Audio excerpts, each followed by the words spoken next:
Ya. Buenas tardes a todos. Bienvenidos otra vez al segundo Symposium Internacional de Enfermedades Autoinmunes. Sabéis que esta tercera tarde va a ser en inglés.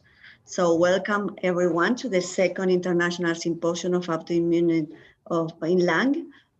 We have four very known experts in this field, four speakers that we are going with us to have this very exciting afternoon.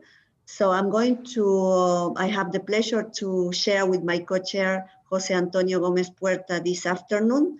And I hope you're gonna have a very nice lectures and of course a nice discussion, everyone. So Antonio, I don't know if you want to say something. Hi, Claudia. Thank you, everybody, to be here. This is our third day in a row. We already had two very interesting previous days, and now we have a very attractive agenda. We have four experts around the world. The first one from Germany, the second from France, and then we have two lectures, Antonio from Spain, and then Paul de Roripa from US, Boston. And I hope you will enjoy this very attractive agenda that we have today. Feel free to ask in Spanish, Catalan, or even in English if you want on the chat. We translate at the end of each single lecture. So you have the opportunity to send your questions by Slido in the chat. So we will translate them. And I guess we will enjoy this afternoon in this very last part of our symposium that so far is very successful. So thanks, Claudia, for sharing with me this meeting, and you are free to introduce Michael for the first Yes, lecture. I think we can start this exciting afternoon. I want to introduce the first speaker is Professor Michael Kreuter from the University of Heidelberg in Germany.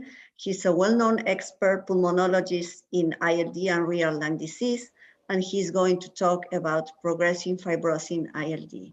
Welcome, Michael, and thank you for being with us. Claudia, Jose, thank you very much for your nice introduction, and especially thanks to the organizers for inviting me. It's a great pleasure speaking to you, and it would be an even bigger pleasure being with you. However, I think we all know why this is currently not possible, and we have discussed a little bit about before we started this session that currently numbers also in Germany are increasing. So I hope you're all safe, and I'm looking forward to the discussion. So my topic to discuss with you today is about progressive fibrosing interstitial lung diseases. I know that the main topic is today about systemic diseases, but the focus of this talk will also include some non-systemic, non-autoimmune diseases. These are my disclosures.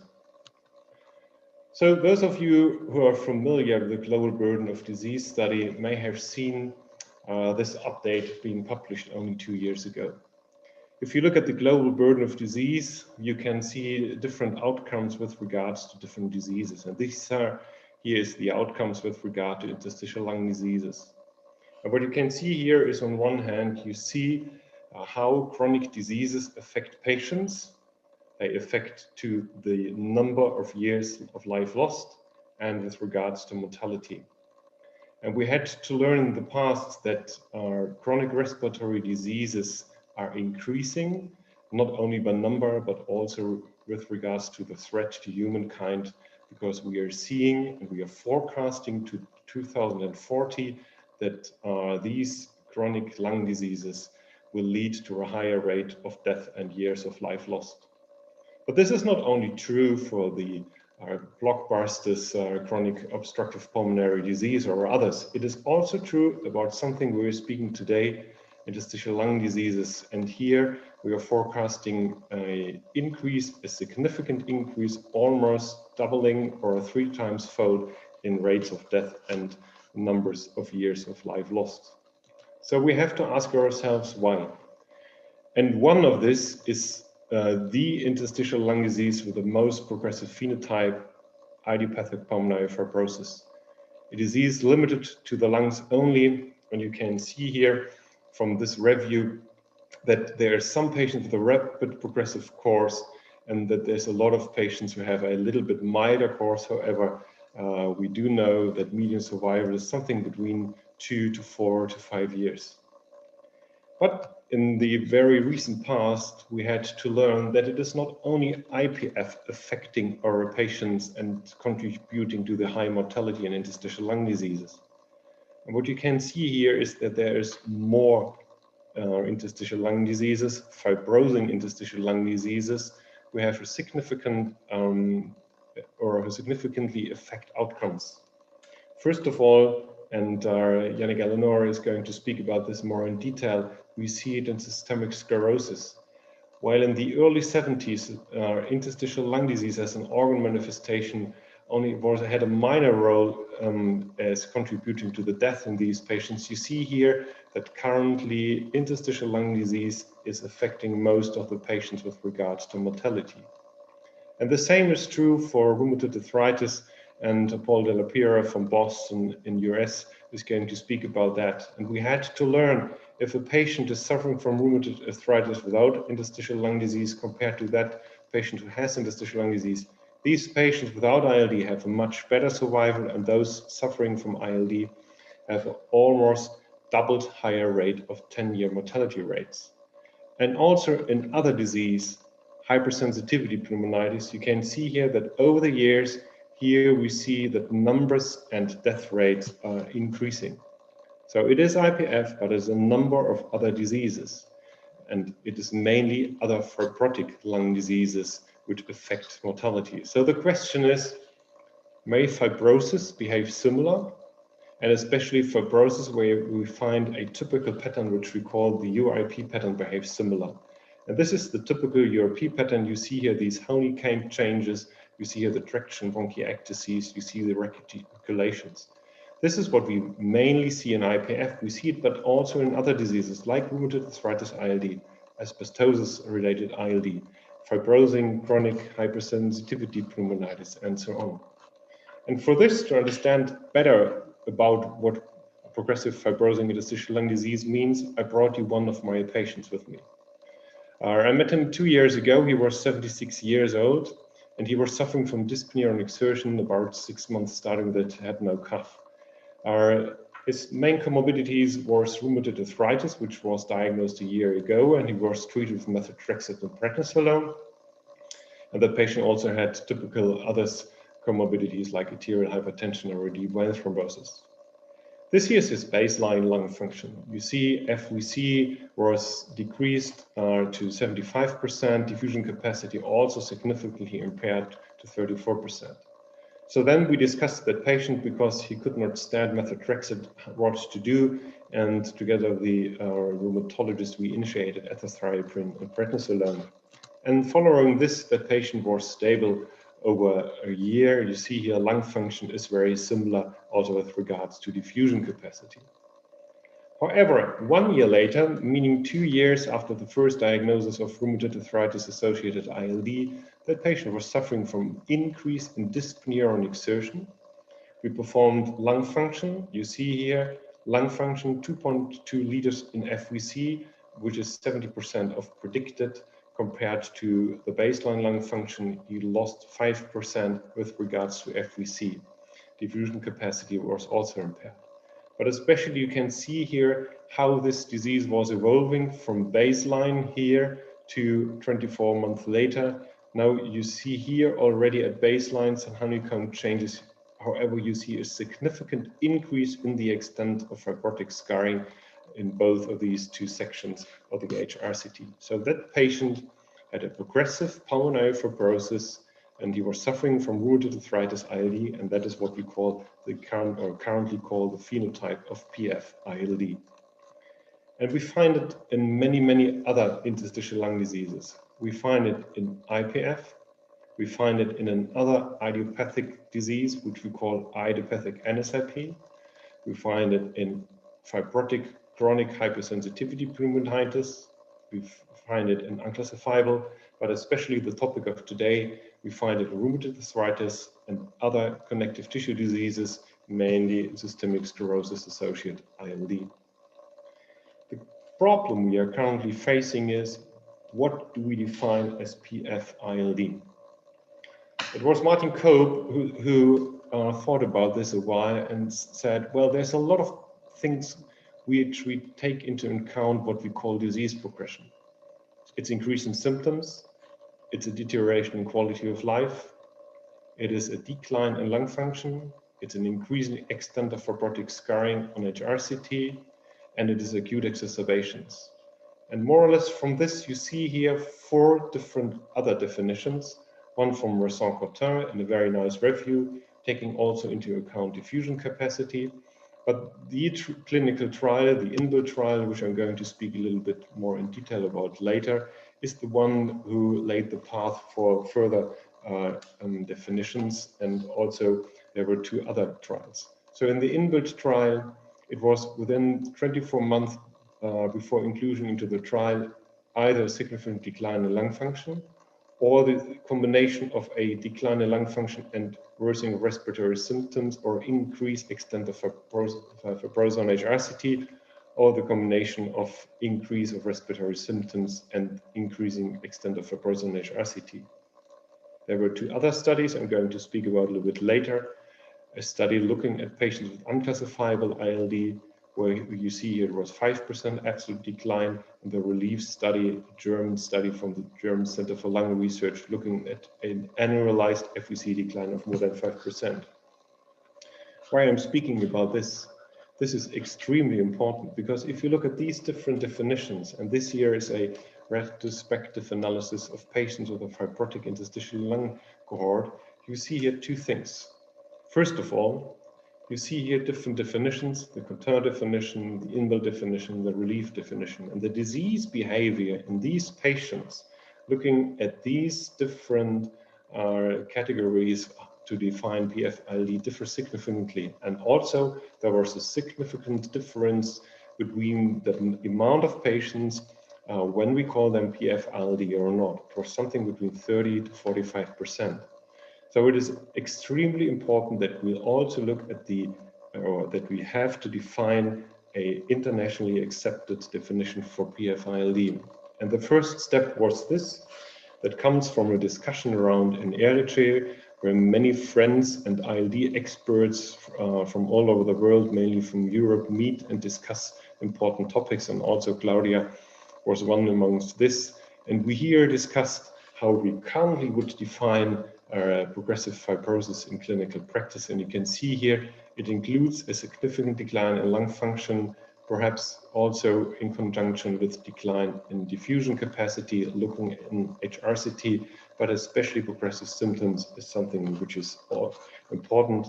And what we are waiting for and what we need is an international accepted by our definition by international societies.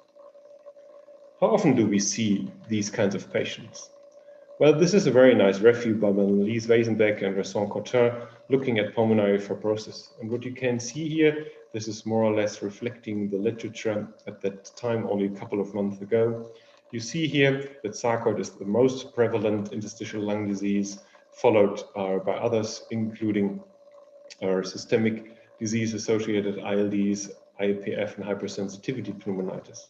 What you can see here in the inner circle is how large the amount of patients within this sub-entity of interstitial lung disease is having a PF-ILD phenotype. And what you can see here with regards to the main topics from today, connective tissue disease and rheumatoid arthritis, you see here it's about 20% is ILD in general. And from these 20% from the ILD in general population, it's about a fifth or a fourth of patients where we see a progressive phenotype. And this is a little bit different between the different subtypes. The most prevalent is rheumatoid arthritis ILD, and we think that the most prevalent type of progressive phenotype is also rheumatoid arthritis. And the second large group here is systemic sclerosis-associated ILD, also with regards to the progressive phenotype. However, vice versa, it means not every patient is progressive. It's something between a fourth to a third of these patients. However, the clinical observation that some patients have a very similar disease behavior as IPF is illustrated here and stems from the literature. Comparing patients with IPF, we see the most heavy decline. However, we also see a significant, or can see a significant decline in patients with chronic fibrosing hypersensitivity pneumonitis, systemic disease-associated ILD, unclassifiable ILD, and sometimes also in sarcoidosis. Why could disease behavior be very similar? We just started to think about this and we don't have the answer yet. We think it's a couple of things, but mainly it is a susceptible patient who then has whatever a rheumatoid arthritis, which then leads to ILD and which then leads to a progressive phenotype. And we had to learn that susceptibility has something to do with genetic drivers. And what you can see here, to keep it very short, this is a very nice publication on rheumatoid arthritis ILD. This is on chronic hypersensitivity pneumonitis. This here is on a cohort of iPath and connective tissue diseases. And what you can see here, that there's a lot of different genetic drivers. Might it be MUC5B, or might it be a TOLIP or a telomere length, which overlaps between these interstitial lung diseases. And we see that in these patients, we have a more significant progressive phenotype. So it's a lot about susceptibility, but we have to learn what other factors might contribute to that, because this is extremely important for the future and especially for treatment. What do we know about PF-ILD? There's currently only one published cohort coming from Lyon, from Vincent Cotin's group, and he looked at his patients and he identified from his huge cohort from 620 patients that about 27% of these had a progressive phenotype. This was mainly autoimmune diseases or unclassifiable, sometimes also chronic HP. However, more important is what are factors associated with mortality. And this is the more pronounced the fibrotic scarring is at baseline, the more these patients are losing on lung function, or the subtype, be it unclassifiable or be it idiopathic NSIP and so on. You can see that there's a significant difference with regards to survival, and that is what you can see here. That is patients with unclassifiable ILD, HP or IIP, they have the worst outcome. However, patients with systemic disease have a little bit better outcome currently. What to do about PF-ILD once it occurs? This is a survey Marlies and we were working on, looking at non-autoimmune and autoimmune disease-associated ILDs, and that was an international survey. You see here US, Europe, and also Japan. And you can see here that about 50% to 75% of the patients are treated for PF-ILD. And why are 25% are not treated? That is what you find here. And I think the main message of this is that at that time, and this is only a year ago, people thought that there's no effective therapies available. That is why I'm not starting in all our patients a new treatment. And this is what people are using. And I brought it with me because it is so colorful, because it shows you that it's extremely mixed. Everybody is using something. Many people, first-line therapy, are using steroids, but then when steroids fail, they're using everything. It could be any form of, and there is no clinical data on that yet, and there's especially no clinical trial. So they're using any form of immune suppressive drugs currently available. And this is in line with how two experts, Ariel Fischer, a rheumatologist, and Ron Dubois, a pulmonologist, thought about how to treat interstitial lung diseases. And this is what they came up with in 2012. If you have a connective tissue disease associated ILD, think about whether this is clinically significant, yes or no, and initiating immune suppressive therapy. However, and this was nicely formulated by Marlies Weisenbeck, well, there is one disease which we call IPF, where we see significant progressive disease and we can give antifibrotics. However, we have the other fibrosing ILDs, we only have immune suppression. So why not consider, and that was already discussed in 2012 by Ariel and by Ron, if you have a disease, whatever the reason the underlying disease is, which behaves like IPF, consider to treat that like IPF. And that is the design of 3 studies looking at this patient subcohort where the fibrosing interstitial lung disease is progressive.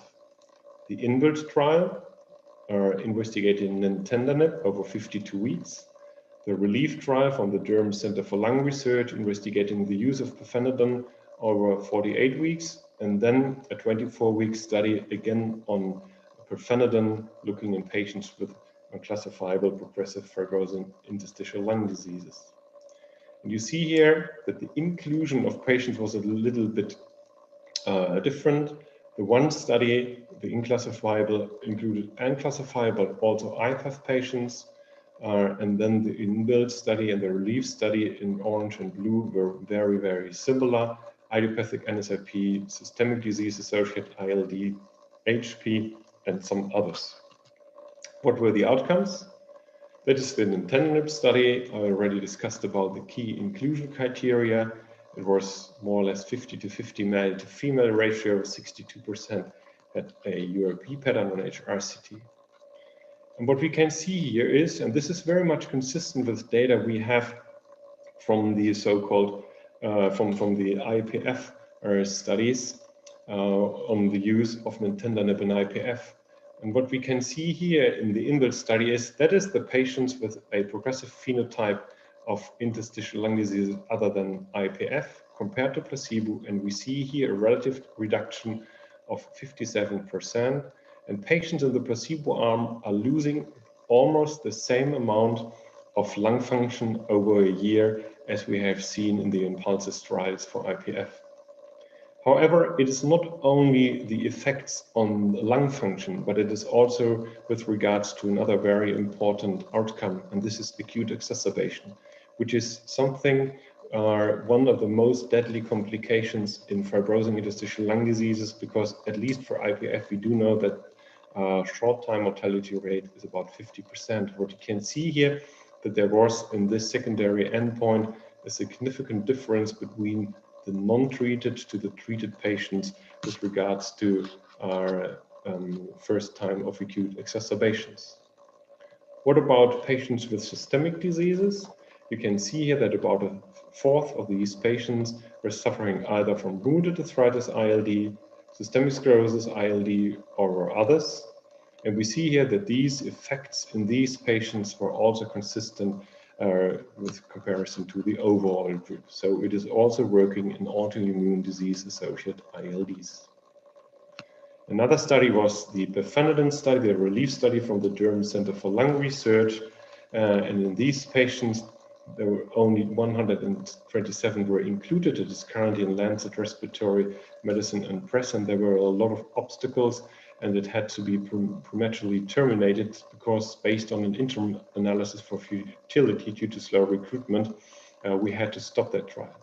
However, even not including all patients after statistical estimation were included, we still see that the primary endpoint in that study was met, meaning that with pirfenidone also we have with this antifibrotic, we have significant advantage for these patients, which you also can see here very nicely. And we also had effects on diffusion capacity. And the third study was those patients included with unclassifiable ILD with a progressive phenotype. The primary endpoint was negative, and this primary endpoint was the use of home spirometry, and perhaps that was a failure in the study we did, because you see here we had significant outliers which made it impossible to value these outcomes. However, we then had to look here at site spirometries, and this is again very much consistent with the clinical trials we had. You can see here change in FVC from baseline measured by the site spirometries, and you see here pirfenidone compared to placebo. You see the differences in outcomes, which we also know from the international trials with pirfenidone in patients with IPF. However, we have to be very cautious with this fibrosing ILD and increase of symptoms. And for this, I brought you three of my patients. The first is a 70 years old lady, and you see here initial values of FVC, 69% FVC. After 1.5 years, you see a significant decline of 10%. And then looking at the HRCT, well, yes, that is a typical patient with PF-ILD. You see here an increase of the robotic scarring. However, very similarly, there is a patient 64 years old, FVC 61% at baseline, again, a significant decline of more than 10% after 2 years. However, if you look at the HRCT, that was a patient with a hypersensitivity pneumonitis. We had a bird fancy in his lung, and he was exposed again to birds. And you can see here, we have an increase, not in fibrotic extent of lung disease, we have an increase of alveolitis, which means we have to look at the underlying disease and the cause of deterioration. And we have some nice data coming from Brazil showing us if you are having a fibrosing, a fibrotic, a scarring hypersensitivity pneumonitis, and we see or we identify the underlying antigen and we take it off, then these patients have very good survival compared to those patients not having it. So looking at the underlying cause of the deterioration is important, especially in those patients with HP. What about the third patient, 73 years old? And you see here again a significant decrease in lung function after only 1 year. However, that is the CT. That was a patient suffering from systemic sclerosis associated with a mild ILD, and you don't see here any changes, any significant changes. And that patient had a deteriorated pulmonary hypertension. So what we have to do, once we see a patient with a fibrotic ILD, and that patient has an increase of symptoms, and that patient perhaps also has a deterioration of lung function, we have to rule out other reasons, like in that patient, pulmonary hypertension. A very good guidance how to look for patients with ILD and then further on with PF-ILD again comes from Marlies and Verson. First of all, it is of utmost importance to identify the underlying phenotype of the interstitial of the fibrosing interstitial lung disease. Then looking at, for instance, in chronic hypersensitivity and other factors like antigen retrieval, antigen erection. And then we have to consider immunomodulatory treatments or observation. And then there's a bunch of different forms of drugs we can use, and more or less we have to tailor the drugs we can use to the different subtypes, MMF, for instance, systemic sclerosis, and Yannick is going to speak about this in rheumatoid arthritis. At least we have some data on rituximab and abatacept and so on. And if we then see, after we have initiated what we currently think is the appropriate therapy, we see a progressive phenotype, then we should consider antifibrotic agents, nintedanib, which is licensed, or pirfenidone, which at least currently is not licensed. And then we have to follow up these patients regularly. We have to look whether it's stable, we see amelioration, or we see disease progression. And with this, I would like to conclude. The disease in ILD, which is almost always progressive, is IPF, but there's others which also progress. Autoimmune disease-associated ILDs are hypersensitivity pneumonitis and others. However, PF-ILD is not a disease on its own, it's only a subpart of others, of other fibrosing interstitial lung diseases. And there's a lot of open questions, including what are the best treatment algorithms. Should we combine antifibrotics with immunomodulatory drugs? And also what we need, urgently need, but we are working on this in internationally accepted definition. With this, thank you very much for your attention. And now I'm very much looking forward to discuss this with you. Thanks.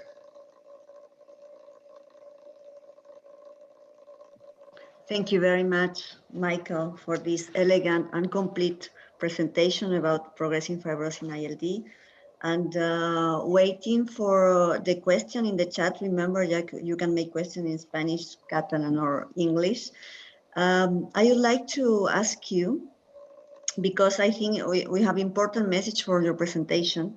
One of the message is that we need to define how to assess progression in these different entities. So because progressive fibrosing ILD is behavior, a phenotype. So how we can define, how is in clinical practice, which element do you use usually to define this progression, and how do you deal with autoimmune diseases? Because as you show in your cases, in your example of cases, the interpretation of the pulmonary function test is a little more complicated because of the compartmental involvement. So how do you conseil us to deal with that?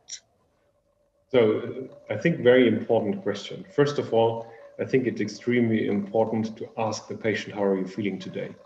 If the patient and his or her spouse is saying, well, I'm almost the same since 2 years, I would not rely on a lung function where I see a deterioration. I would ask the patient for reevaluation in 2 to 4 weeks later, and I think most of us have seen that we see that after that, whatever the reason for the deterioration on lung function is, most of these patients are still stable. So for me, as a clinician, lung function is the second point, but clinical symptoms is the first and most important point. So what about if a patient deteriorates suffering from an autoimmune disease? I think this is the main and the most important question from today's topic. So I think first of all, we have to consider, is it the lung which is deteriorating or are other factors? So just look at myositis or systemic sclerosis. It could be the heart, it could be pulmonary hypertension, it could be the joints, it could be the muscles, it could be everything. So first of all, we have to think about what is the underlying reason for the increase in symptoms. And once we have identified the lungs, then we have to speak to our colleagues from rheumatology. Is there any other factor we have to consider? So might it be we have also whatever extrathoracic manifestations which demand an urgent treatment. So this is then something where we have to think about what might be the right choice for the next treatment. And then we have to consider whether antifibrotic therapy or a new other form of immune modulation might be appropriate.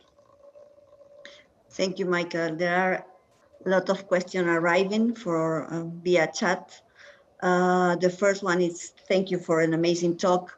How important you think the deep study of BAL, cytokines, antibodies, mRNA could be helpful in progressing fibrosis in ILD?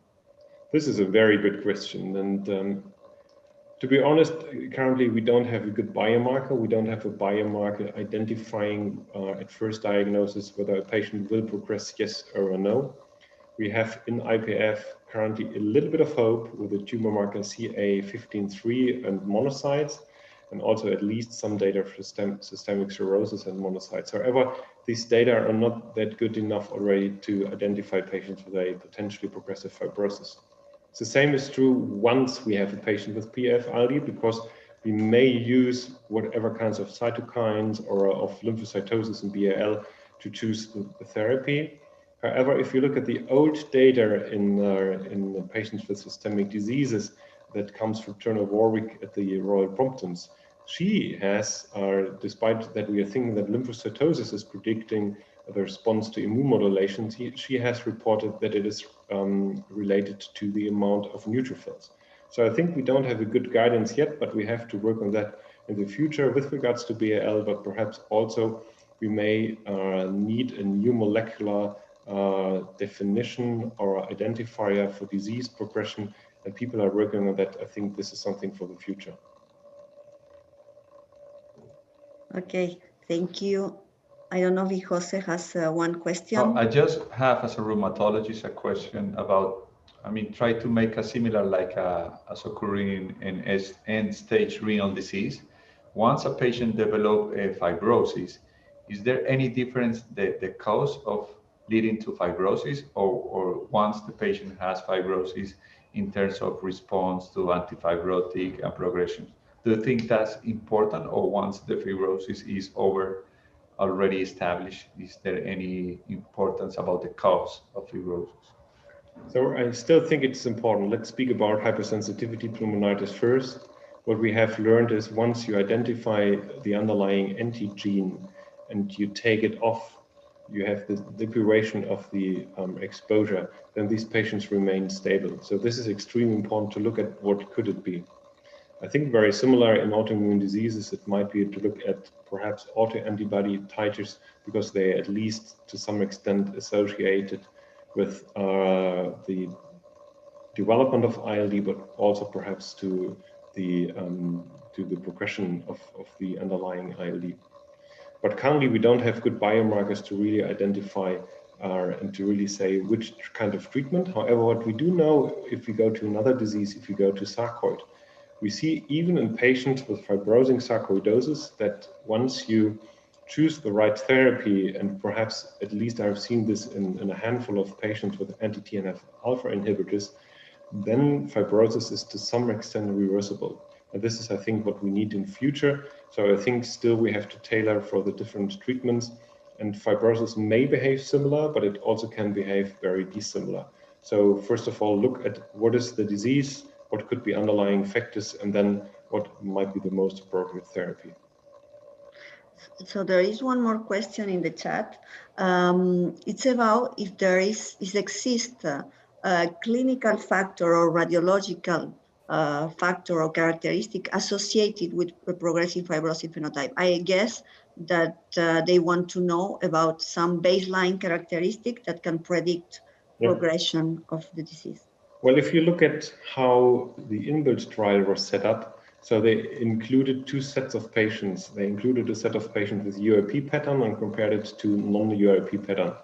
And our statistical analyses were set up that you also could have a significant effect in the URP pattern only, while the non-URP patterns might not show any effect. However, first of all, everybody was astonished, but I think it's very logical that there was no such difference. We know from the literature that in rheumatoid arthritis ILD, for instance, those with URP pattern have a more IPF-like disease, and those not having a URP pattern have at least somewhat milder disease behavior. I'm unsure whether this is true because it might reflect a more earlier disease stage, because these patients have a progression in the disease and then it could be URP pattern. So currently, besides that data we have from reference groups, we don't have really good ideas who will behave as an PF-ILD patient and who will not. There's a couple of factors like gender, age, extent of fibrosis at baseline, but this is all we have currently. But I'm very sure, because many people are working on that we will come up with some ideas in the coming years. I think we have time for one last question before to have the 10 minutes of discussion. I think regarding the autoimmune diseases that can present as a progressive fibrosis phenotype, the combination treatment, immunosuppression treatment and antifibrotic treatment must be one thing that we need to take into account, and also in which patients you can start with an antifibrotic treatment without any combination. Do you think that it exists patients like this, or when or how to combine the immunosuppressant and antifibrotic? Well, these are extremely important questions. I think the disease where we do know that the initiation of a antifibrotic works, even if we don't know whether that is a progressive phenotype, yes or no, is systemic sclerosis. And Yannick is speaking about that topic because there we had the census data. However, if you look at the topic I was speaking about, PF-ILD, at least the use of antifibrotics at the baseline or at first diagnosis is not licensed, because more or less we have to wait until we see disease progression. But all of us seeing many of these patients, I think we are all sure that there are some patients who might benefit from an early antifibrotic therapy, but currently we don't have the data how to use that. What about the combination of immunomodulatory therapy in combination with antifibrotics? Data on these are still sparse.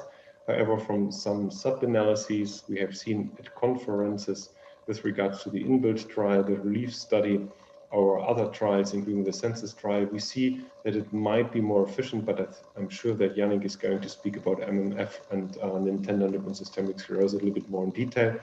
But we need data, we need good controlled clinical trials showing us whether the combination might be helpful, yes or no. Okay, thank you, Michael. One last short question that came by YouTube. When do you usually do the follow-up of the patients when you start the treatment with steroid immunosuppressor? How often And how long do you wait if you are taking, we are talking about progression to install the treatment, the antifibrotic treatment? Well, so if I have a newly diagnosed patient with ILD, whatever the reason is, I see these patients 3 to 6 months later to know how disease behavior is and then to tailor therapy. And once I identify and I'm sure that that is a progressive phenotype, then I immediately initiate antifibrotic therapy. Thank you very much. Thank you Well, very much, pleasure. Michael. Thank you very much. Stay healthy. Thank you, Michael. So wonderful presentation. So we are moving forward. So we have another very interesting topic about update in scleroderma lung management. And for that topic, we have an international expert, Yannick. It's a very, very great pleasure having you here. Yannick is a very well-recognized rheumatologist from Cochin University. He's a full professor of Cochin Hospital and full professor at Descartes University. He has a master in genetics, and he is a very active member of EUSTAR study group, study focused on systemic sclerosis at the ULAR. So I think we have the opportunity to sharing with you this afternoon, Yannick. Once again, thank you for being with us, and all yours. Thank you. Hello to everyone. I would like to thank you very deeply for the kind invitation to contribute to this very exciting meeting. So my topic is systemic sclerosis and lung management, and of course I will focus on interstitial lung disease. I will not talk about PH, which is another component of the lung involvement in scleroderma. First of all, here are my disclosures. I would like briefly to start with some reminder in the phenotype of systemic sclerosis, and I would like to highlight the huge fibrotic component that is part of this disease. Of course, sclerosis is a hallmark of systemic sclerosis. It has given its name to this disorder, and it's very important for the skin. It's very important, of course, for the lung. I would like also to highlight that the vascular component is another important part of the disease. And when we deal with the management of systemic sclerosis, we have to deal with all these various aspects, which is usually a challenge because it's clearly a multifaceted disease. And when you want to improve your patient, you have to have in mind all these aspects of the disease. And to further highlight the fibrotic component, remodeling component, I would like to show you these pictures coming from some of our patients, and to further insist about the fact that the fibrosis is of course obvious in the tissue, like we can see here in the skin or in the lung, but probably the vascular remodeling is also another component of fibrosis. And you can see here some pictures from the heart involvement, the lung vessel involvement, and the kidney involvement. So clearly, systemic sclerosis is a systemic fibrotic disorder, and it's a prototypic fibrotic disease. Yannick, do you mind to put the full screen? Sorry. Is it better? Great, wonderful. Oh, sorry. Thanks. Yeah. So fibrosis is a huge concern for our patients. And regarding the organ complications, as Michael showed previously, there has been a shift in the recent years, because if renal crisis was the more severe complication in the 70s or 80s, nowadays the lung involvement is really the critical component waiting on the survival of our patient with systemic sclerosis. This is a study we did with the EUSTAR database.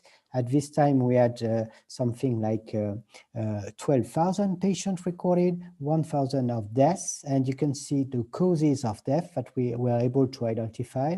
And we observed that lung fibrosis nowadays is the leading cause of death in the systemic sclerosis patients, and just followed by pulmonary arterial hypertension. So it's clearly a concern for the survival of the systemic sclerosis patients.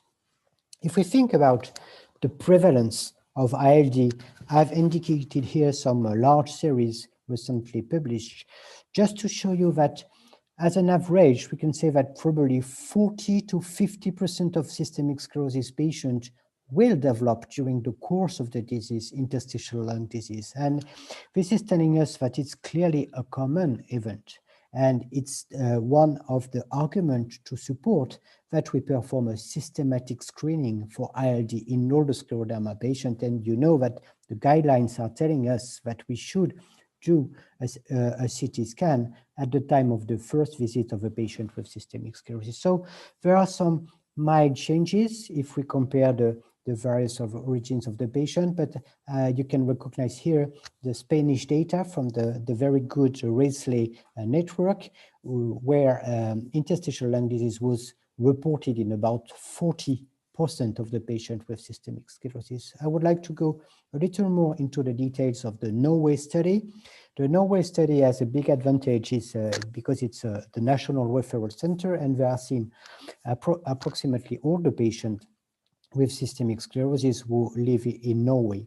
And it's interesting to have in mind the prevalence of the disease, but also the distribution of the severity of the interstitial lung disease. And yet, as you can see, 50% do have something that could be neglected on HRCT, whereas approximately 20% from 5 to 10% at the first HRCT with some changes, and about 30% who have an extent of more than 10%, and about 20% with an extent more than 20%, which is quite significant. So it means that sometimes since the beginning, since the first visit, interstitial lung disease can be already extended in the scleroderma patient. And of course, as a mirror, you can see the changes in the forced vital capacity, and it is following the same distribution with the same proportion of the patient having a severe disease. And as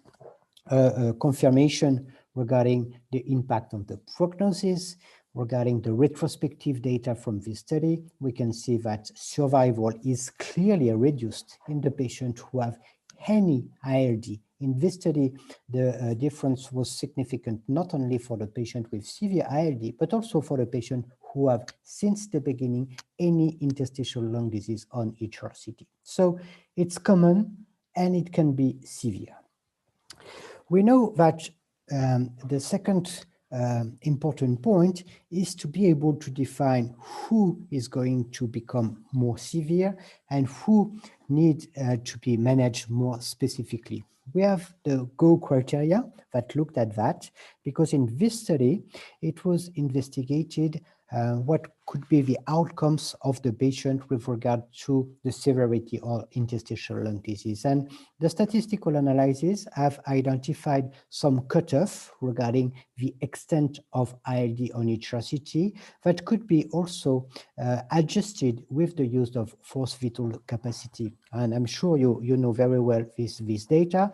So the first demonstration used a cutoff of 10% or more than 30% on HRCT, and used FVC with a cutoff at 70% to clarify the outcome for the patient with an intermediate extent of interstitial lung disease. You can see that it was quite highly statistically significant, with a hazard ratio of 3.5 regarding to the survival of the patient, with a clear discrimination when you compare the patient with extended versus limited disease. But in practice, you know that it was suggested to use a single value regarding the cutoff that could be 20%. The results were quite similar with regard to statistics, and in practice, it's recommended to use rather a cutoff of 20% together with the value of 70% to identify the patient with an extensive disease versus with a limited disease.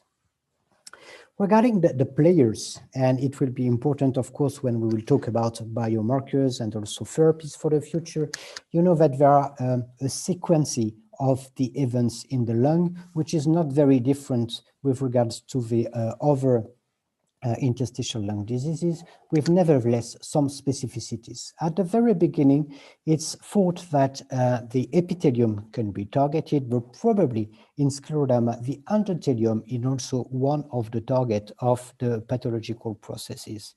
And I've showed you that the vascular component is really key in the context of systemic sclerosis. So regarding the inflammatory damages.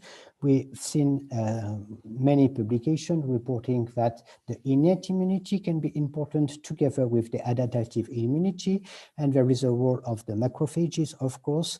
Another specificity in the context of scleroderma is probably the role of the autoantibodies, which is one of the hallmark of these diseases, and we know that some of them are particularly associated with a high risk of ILD and high risk of severe ILD.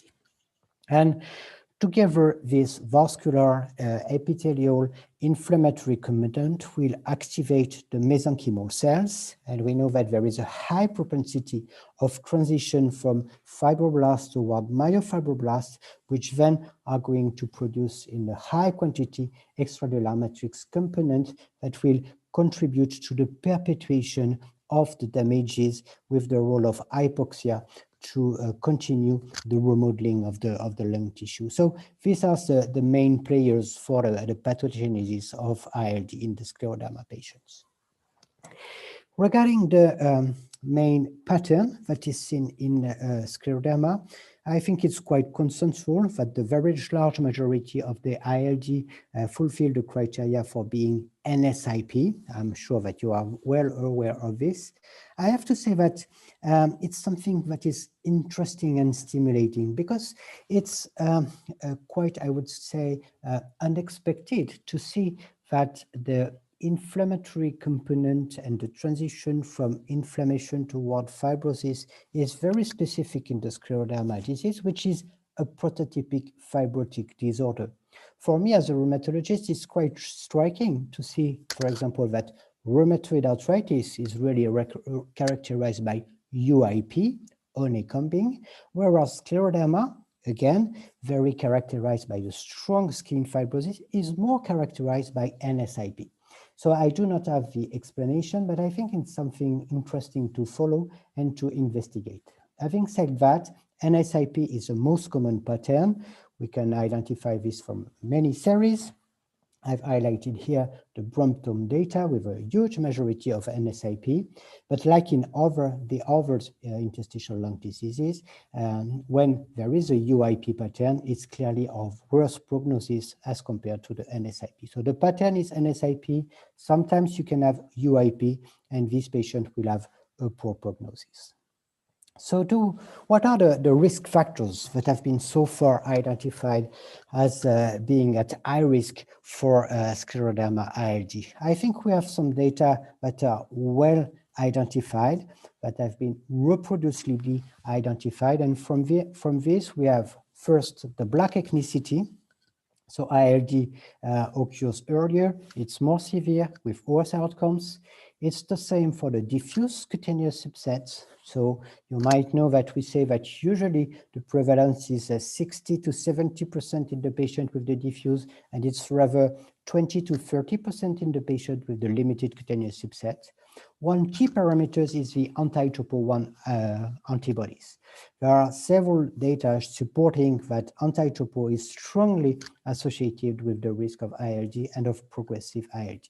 There are some other more specific autoantibodies, and you know that the lack of anti-centromere antibodies statistically has been also several times associated, and you might know that there is an exclusion between these specific autoantibodies that can explain these statistical results. There are some other factors that are more controversial, like the male sex, which is associated with vasculopathy, and there are some unclear data regarding ILD, the reflux, like in many ILD diseases, and the vascular component. So now we have a clear picture about the patient at risk of interstitial lung disease in scleroderma.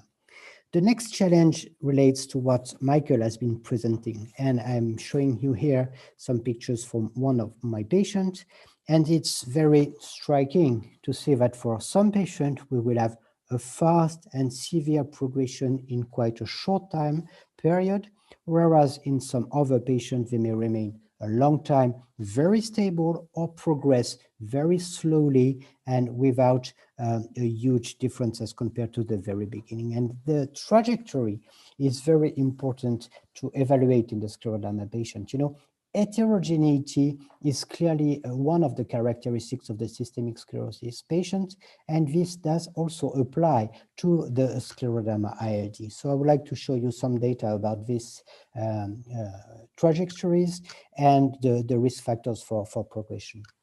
I would like to use this study, which is a very recent one, done again with the USTAR database, the USTAR material. You know this international database. Here we've been able to work with a little more than 500 patients. And these patients were selected because we had annual FVC measured during 5 years. And therefore, we were able to identify the changes during the 5-year period and also the annual changes for these patients. And you can see that overall, if we look at the first cartoon here, you can see that 24% of the patient will have an improvement, will be stable or have an improvement. A large majority will remain completely stable. We have some patients with a moderate decline, 14%, some other with a more severe decline, 14%, and some other patients with a major decline. And I will show you the definitions later on. But you can see that overall there are 40 patients who are deteriorating, 40% completely stable, and 25%, 20% who may improve. It's very important that we are learning this from this large database. And the second question has been the following. If we look at what is occurring the first year, what will be the outcomes the next years after the changes observed during the first year? And you can see here, it's the comparison of the outcomes of the patient here in green who were at the beginning stable or improving during the first year. You can see that some may remain stable or some may start to progress. We could say 1/3 and 2/3 here. Here you can see the outcomes of the patient who deteriorated during the first year and the first year for getting the FVC. And you can see here that we have a distribution showing that the majority of them will improve. So after the first time period of deterioration, secondarily, these patients may improve, whereas some of them may still continue to deteriorate during the second year. And if we combine all this data, you have here the 5 trajectories that could be identified from the USTAR database. Here you have the patient who may improve, you have the patient who can be stable, and you have a small proportion of the patient who may progress secondarily, some patients who may progress since the very beginning, and some very severe patients who are not very numerous, but who will have a very rapid progression without any period of stability of improvement. And you can see here the numbers. You can see that the majority of the patients, in fact, do improve or remain stable. However, these patients here who deteriorate may become very severe. And now the work that we have to do is to identify robust factors to predict who is going to deteriorate like this with time. Some summaries have been proposed regarding the risk of progression, and this is a proposal here coming from several colleagues and experts, and it was proposed to use the pulmonary functional test to try to predict the outcomes and to identify here what was occurring during what are the value that could be used to define what could be the progression. We've seen previously that the definition is important. Should we use FVC alone, or should we use FVC together with DLCO to try to predict and to define the disease progression? And from the other studies, and this is the paper, the review paper cited by Michael previously, we have some data that can help us to predict the outcomes that can be used in all the ILD diseases. This is the UIP pattern, the presence of projectasis, the rapid initial progression, or the absence to response of therapy, and also the older age. And we have some factors more specific to scleroderma.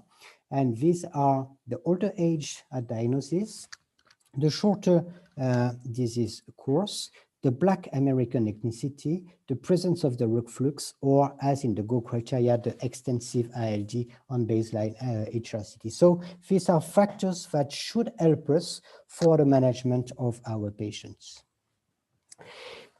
Of course, now we have a clear picture of this patient, and one of the key questions is how we can treat and manage this patient. And on this cartoon, I've tried to summarize what has been done regarding the use of immunosuppressants.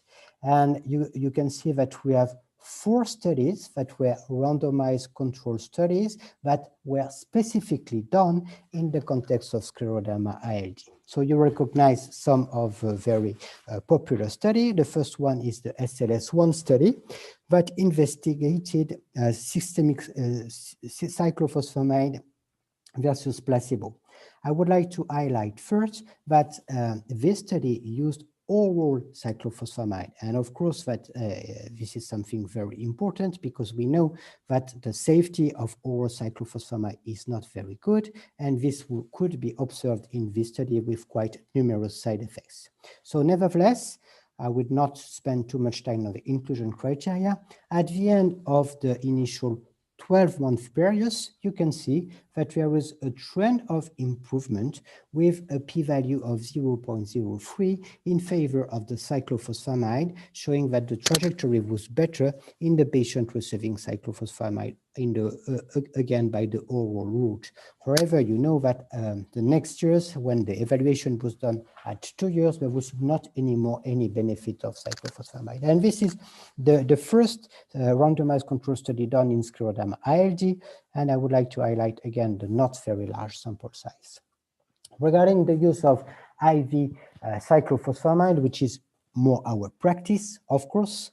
Nevertheless, we have really little evidence from the literature. There is a single randomized control study. You can see that the sample size is really not very large. It was 6 months cyclophosphamide followed by azathioprine.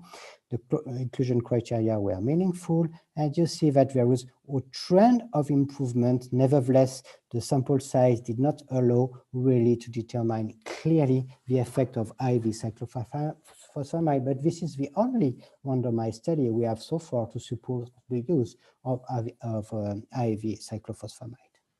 So then we have the SLS2 study, which is of course the extension of the SLS1, and the SLS2 study compared 2 active arms. It was again the use of oral cyclophosphamide versus the use of mycophenolate mofetil. You can see again the sample size in this study, usual inclusion criteria, and you can see the change, which are not really the same as those reported in the initial SLS1 study.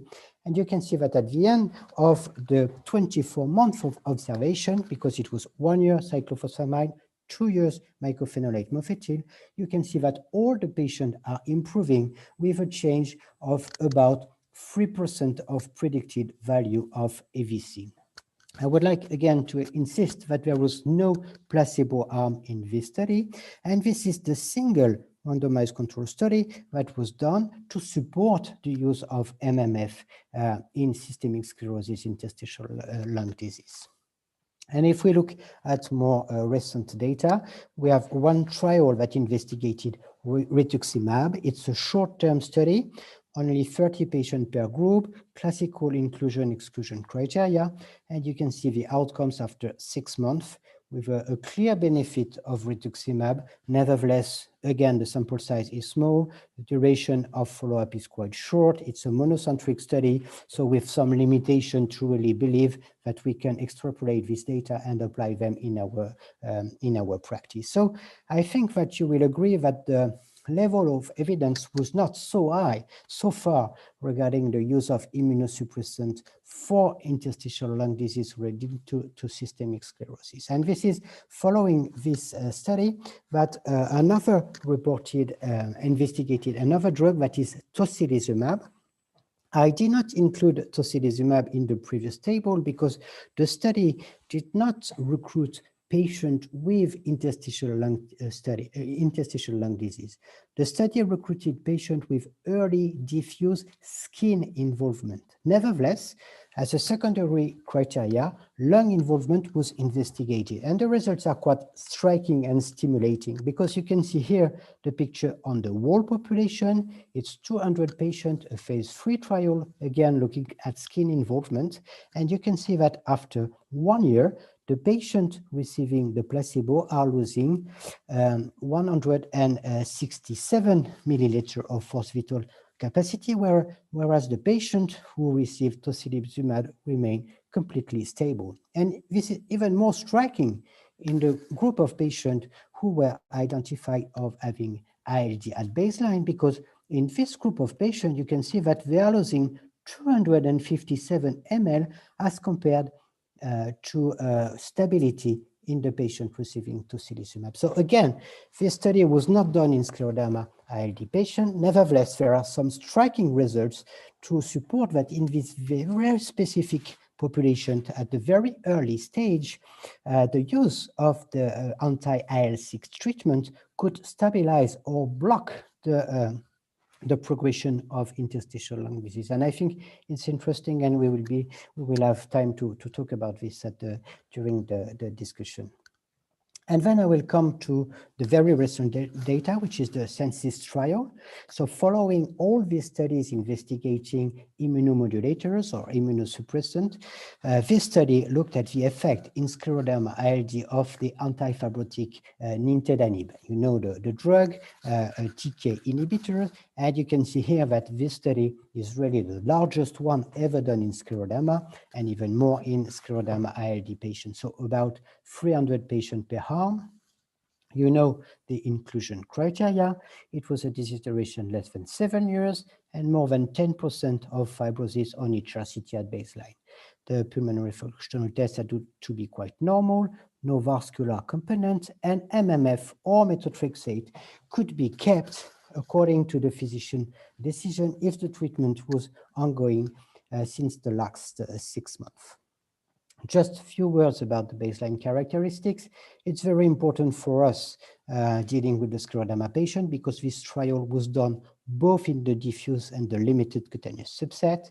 You can see that half of the patient did receive mycophenolate at baseline, and you can see that the disease was quite severe in this patient with a mean extent of 35 in the 2 arms and a baseline predicted FVC of 72 or 73%, meaning that the patient had already quite an extended disease.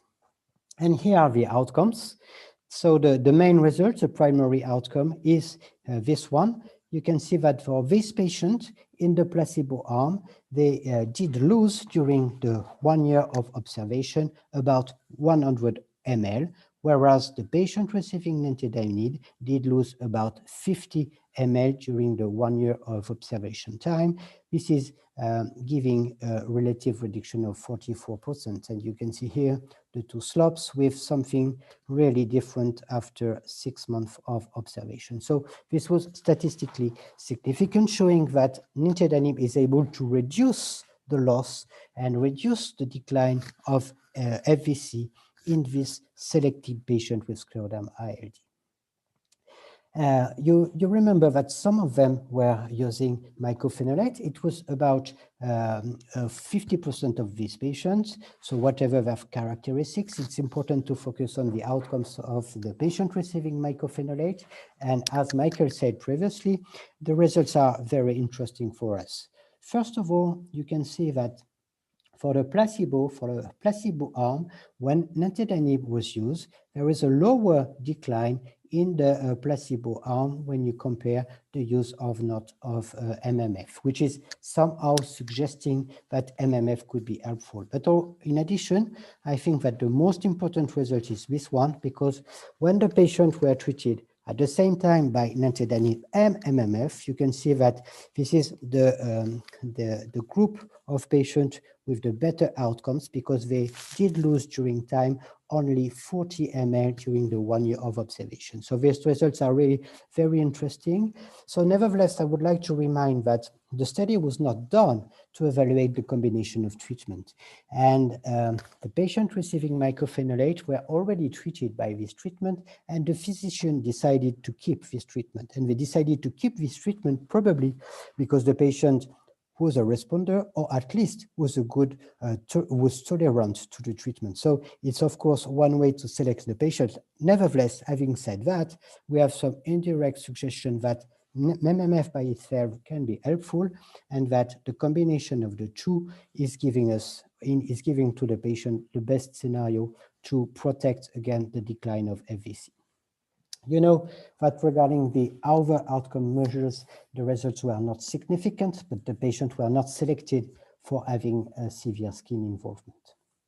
Regarding the safety, I think it's really in line with what is reported in IPF. Here you have the stratification according to the use or not of MMF, but it's very similar, with quite a high rate of diarrhea, usually not very severe and manageable, some nausea and vomiting. So clearly a GI side effect profile in the patient like it has been reported in the IPF patients.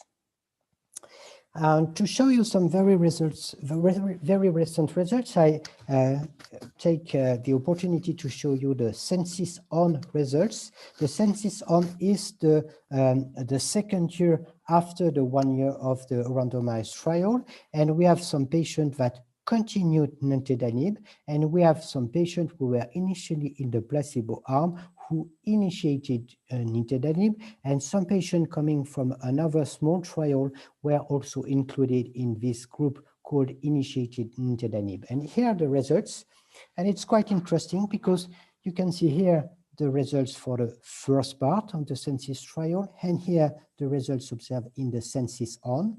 What is important, I think, is that the patient who continued nintedanib still continued to lose FVC. Nevertheless, you can see that the difference is still in favor of the use of nintedanib because the patient did lose during the second year 60 ml. But I think this is suggesting that we have selected in Census progressive and severe patient. And this is also interesting. This is the group of patients who initiated nintedanib at the time of the second year. And you can see that the results are very similar to the one observed in the first part of the Census trial, which is further supporting the effect of nintedanib. Regarding the side effects, there was nothing really specific and unexpected, which is very reassuring. And here we have some data of patients that received sometimes 2 years of treatment by nintedanib. And to conclude, I would like to show you this algorithm, which is a proposal that was reported in Lancet Respiratory Medicine by a group of colleagues. It's an attempt to position the various treatments that can be offered to the Scleroderma ILD patients. And this is the various scenarios that we may face. So first of all, we have a new patient with systemic sclerosis. We do HRCT for all of them because the high risk of interstitial lung disease, and we do spirometry to evaluate the related damages. The first scenario is very simple. There is no ILD at baseline. Then you do a clinical follow-up, a PFT follow-up, and there is discussion for the next HRCT, but of course there is no specific treatment. Another scenario is quite easy, I would say. This is this one here in the middle. You have a patient in front of you with a severe and extensive disease. We have seen the GO criteria, more than 20%, 30% on HRCT, reduced forced vital capacity. Of course, you will treat this patient, and you will treat this patient with the treatment that are available. So you may use monotherapy first. If you want to choose monotherapy, you have two options. Do you have some indication regarding inflammation, ground glass opacities? If no, probably if there is some indication of inflammation, you may feel that you want to start third MMF or cyclophosphamide. If there is more UIP-like pattern, you may want to use nintedanib treatment first. But then you will reassess your patient very regularly. And if your patient is becoming progressive, then you will move to a combination therapy. And again, if your patient is further progressive, you may think about the use of rituximab, tocilizumab, or other strategies. So I think for this patient, we have some indication about the way we can manage them. I think that the very challenging group is this one, the patient with the limited disease. So less than 20% on HRCT, not a very low FVC. And then this patient is not so easy to manage because you have to take into account the risk factors for progression. So we have seen that we have some indication, the autoantibodies, the baseline extent, FVC are included here in this part of the evaluation. We have the ethnicity, but of course we have also the rest of the disease. And this I would like to remind that first cartoon, because you have to treat Scleroderma ILD in the context of a systemic disease. So is there polyarthritis, is there severe skin, is there some other complications? So you may decide not to treat the patient because the extent is very low, no risk factors for progression. You may decide not to treat and to follow this patient. And if you decide to treat the patient, I think you go back to the initial scenario with the discussion of monotherapy, an inflammatory profile, a more fibrotic profile, and combination if there is progression despite your initial treatment. So this is one attempt of first proposal for an algorithm for the management of Scleroderma ILD patient. And I was happy to share it with you. And I will be happy to take any question about this presentation. Thank you very much for your attention. Thank you, Yannick. Merci beaucoup for your excellent question. If you want to stop sharing your slides, and maybe we have the opportunity to discuss almost in person. Claudia, do you want to make any first question or? Thank you very much, Professor Yannick. As pulmonologist, I have a lot of questions and also a message. I think that work together is something very important at this moment, especially for Scleroderma ILD. And when I saw all the data about the studies and trials and treatment in Scleroderma ILD, one thing that always is a problem that I think the radiological pattern of ILD, as you have said, most common is NSIP. In this trial is not completely or very well defined. Most of them are more inflammatory pattern, NSIP pattern, and only in census we are talking about more than 10% of fibrosis. So I think that when we analyze ILD in scleroderma patients, it's very important to have our multidisciplinary team to define this pattern, to choose the first line treatment and to continue with the sequential treatment to arrive to a combination treatment with immunosuppressant and antifibrotic. So the question is, how do you usually define this pattern, the extension in your clinical practice? Because it's not as easy everywhere. I mean, even if we have some schema like Go schema, or we have our multidisciplinary team, it's not every CT scan inform as the extension of the disease and the specific fibrotic features. So how do you do in your clinical practice? I think you're absolutely right. We have many, I would say, intermediate profile. And we could say it's fibrotic NSIP to complicate a little more the situation, but it's probably what have the patient with systemic sclerosis, in fact. So we do by our own, we try to score our patient. The point is that when we decide that the lung is driving the decision of the treatment, we discuss this with a multidisciplinary team, with the radiologist and the pulmonologist. And this is one important question. Is the lung driving the decision of the treatment? Because it's not always the case. Sometimes you feel that something else is more important for deciding the treatment. But again, and I fully agree with what you've been saying, and this is what we are learning in all the complex diseases, the multidisciplinary approach is very, very important. Regarding the pattern, I'm not fully sure that today we see so many purely UIP pattern. I think it's true that the large majority have an overlap. Then the question will be, if you think about a combination therapy, what will come first? I think this is the decision that we will have to make. And I have to say that because the disease is a systemic disease, because we have a huge weight of inflammation and autoimmunity, because if the lung, the inflammatory part is almost always present, I think in the large majority of the cases, we will start first the immunosuppressant. And then we will discuss the antifibrotic if the response is not absolutely perfect, which is almost never the case. We are not really improving our patient with the immunosuppressant. That's the reason why I think that more and more we will move toward a combination of treatment with immunosuppressant first, and 3 to 6 months later, probably 6 months, because it's not a very fast disease. Usually the progression is quite slow, so we have to be careful not to take too quick decision for this patient, because the next question will be how long we are going to keep the combination of treatment. So we have to go step by step, slowly, probably in the majority immunosuppressant first, and for some of them the antifibrotic added secondarily. Yeah, in fact, we have a question from Gerard Espinosa. He says something similar, that for how long do you maintain immunosuppressive treatment? It's an excellent question. So for me as a rheumatologist, probably I have a bias because I treat rheumatoid arthritis patient, and for rheumatoid arthritis patient, we do not stop the treatment for many, many years. Sometimes you try to reduce a little, but you keep it.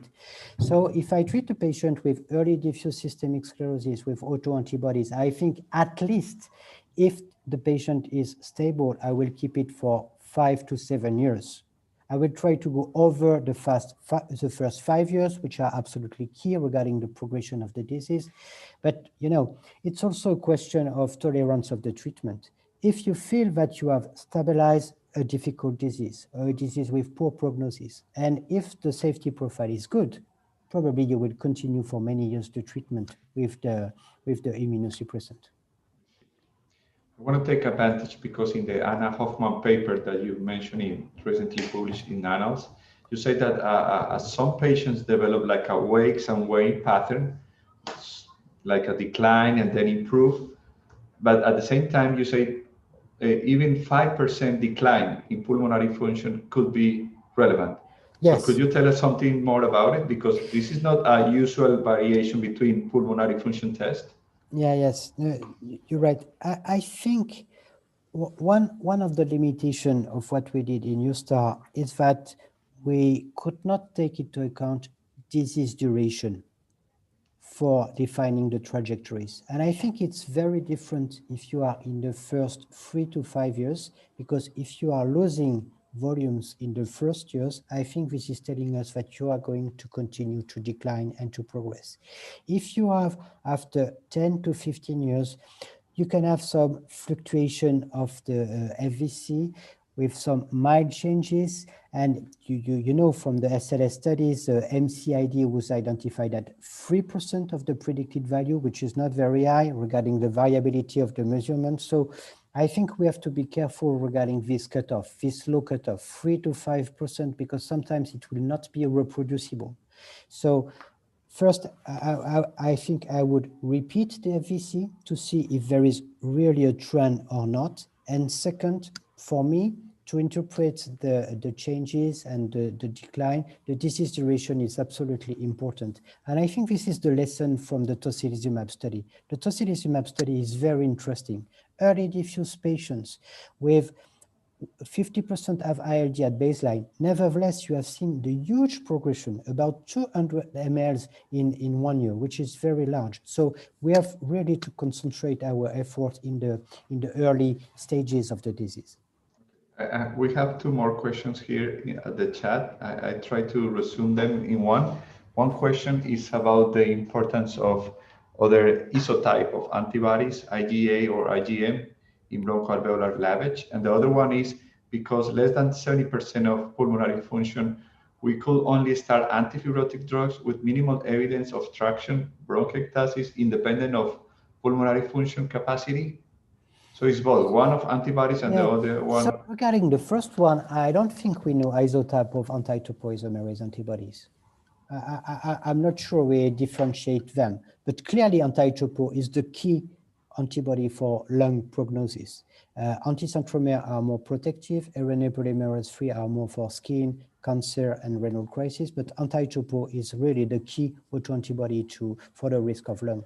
And regarding the second question, the second one is the moment when we start the, let me read it again, because less than 70% of volume, the capacity BFC, we could only start antifibrotic drugs with minimal evidence of traction bronchiectasis independent of FVC values. Yeah, so to the GO criteria, HRCT is the first level of evaluation. The FVC is here to guide if you are at an intermediate value regarding the extent to correct if your HRCT is not accurate enough to define the patient. So I think it's the combination of the two to decide what is an extended disease and to decide the treatment. It's not FVC alone. I see. And I hope that in the future, the pulmonologists will help us to better interpret the HRCT because we have so many information in that. I think we will, with all the new tools with artificial intelligence that are coming, probably it will help us to better stratify our patients. Okay, and last question is Gerard asking again about your opinion about hematopoietic stem cell transplantation. Mm-hmm. I'd say it's a good question. So it's still clearly an aggressive treatment. We know that the mortality is close to 10% related to the procedure of treatment. So the big issue is who should be selected to receive this treatment. And I don't think lung is so a good criteria. I mean ILD, because to induce strong immunosuppression in ILD patients, there is a high risk of infection that may secondarily promote a progression of ILD in these patients. So I would be a little cautious regarding the severity of ILD for referring the patient for stem cell transplantation. I think with these procedures is not very well positioned today regarding the management of the patient. It's more seen as a rescue therapy for very severe skin together with some organ damages. But unfortunately, the selection criteria are not very well defined. And today, before thinking about this, we have now many options. MMF, cyclophosphamide, rituximab, tocilizumab, maybe nintedanib will contribute to overall improvement. So I think because we are improving the other treatment strategies, I think it should be reserved to a very small proportion of highly selected patients. But unfortunately, the criteria for the selection is not clear enough today for stem cell transplantation. Thanks. Okay, Yannick, we have more questions, but we are running late. So we appreciate having you here maybe in the future in person. So thanks once again for your participation. And then we are moving forward for our next speaker. Thank you very much.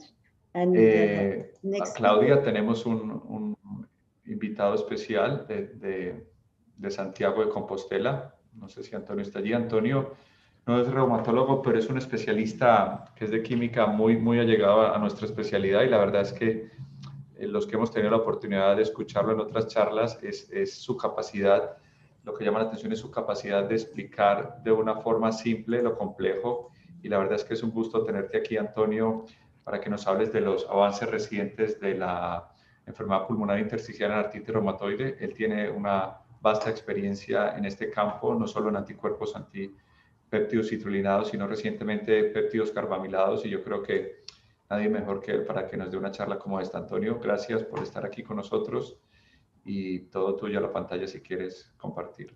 De acuerdo. Muchas gracias. Thank you for your presentation, Dr. Gomez Puerta, and thanks to the organizers for counting with inviting me to this wonderful seminar. I'm enjoying a lot the presentations, I'm learning a lot. I hope you will learn also something with my talk. My subject today is the recent advances in RA-ILD, the interstitial lung disease in patients with rheumatoid arthritis, and my focus is in the pathogenic pathway leading to this manifestation for rheumatoid arthritis. I will start with a very initial step is an introduction to the autoantigens that are recognized in rheumatoid arthritis. The first antibody that was known is the rheumatoid factor that is directed against IgG. It recognized the non-variable, the constant portion of the IgG, the Fc portion, and this was the only antibody that was known for many years. But more recently, it became apparent that there are antibodies against post-translational protein modifications. These modifications are common in proteins around the body. Some of them have physiological functions, others are due to damage to the proteins. The better known and the three that are signaled there citrulination, carbamylation, and acetylation. But there are others. There are antibodies against adducts of malondialdehyde and malondialdehyde acetaldehyde. Some of them are mediated by enzymes like citrulination that is produced by the peptidyl arginine deaminases, but also acetylation that is mediated by the histone acetyl transferases. The others, carbamylation and the adducts, are non-enzymatic. In any case, these changes produce a family of antigens that are structurally related.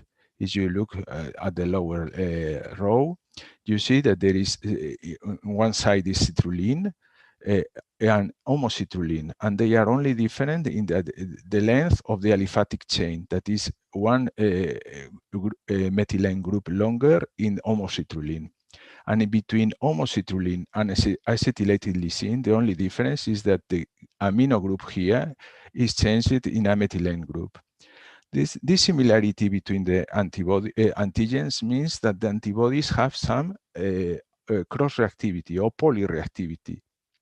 This has been studied very recently with a large study including many patient-derived monoclonal antibodies that were assayed against several proteins that had been modified, either unmodified in the native form, or citrulinated, or carbamylated, or acetylated.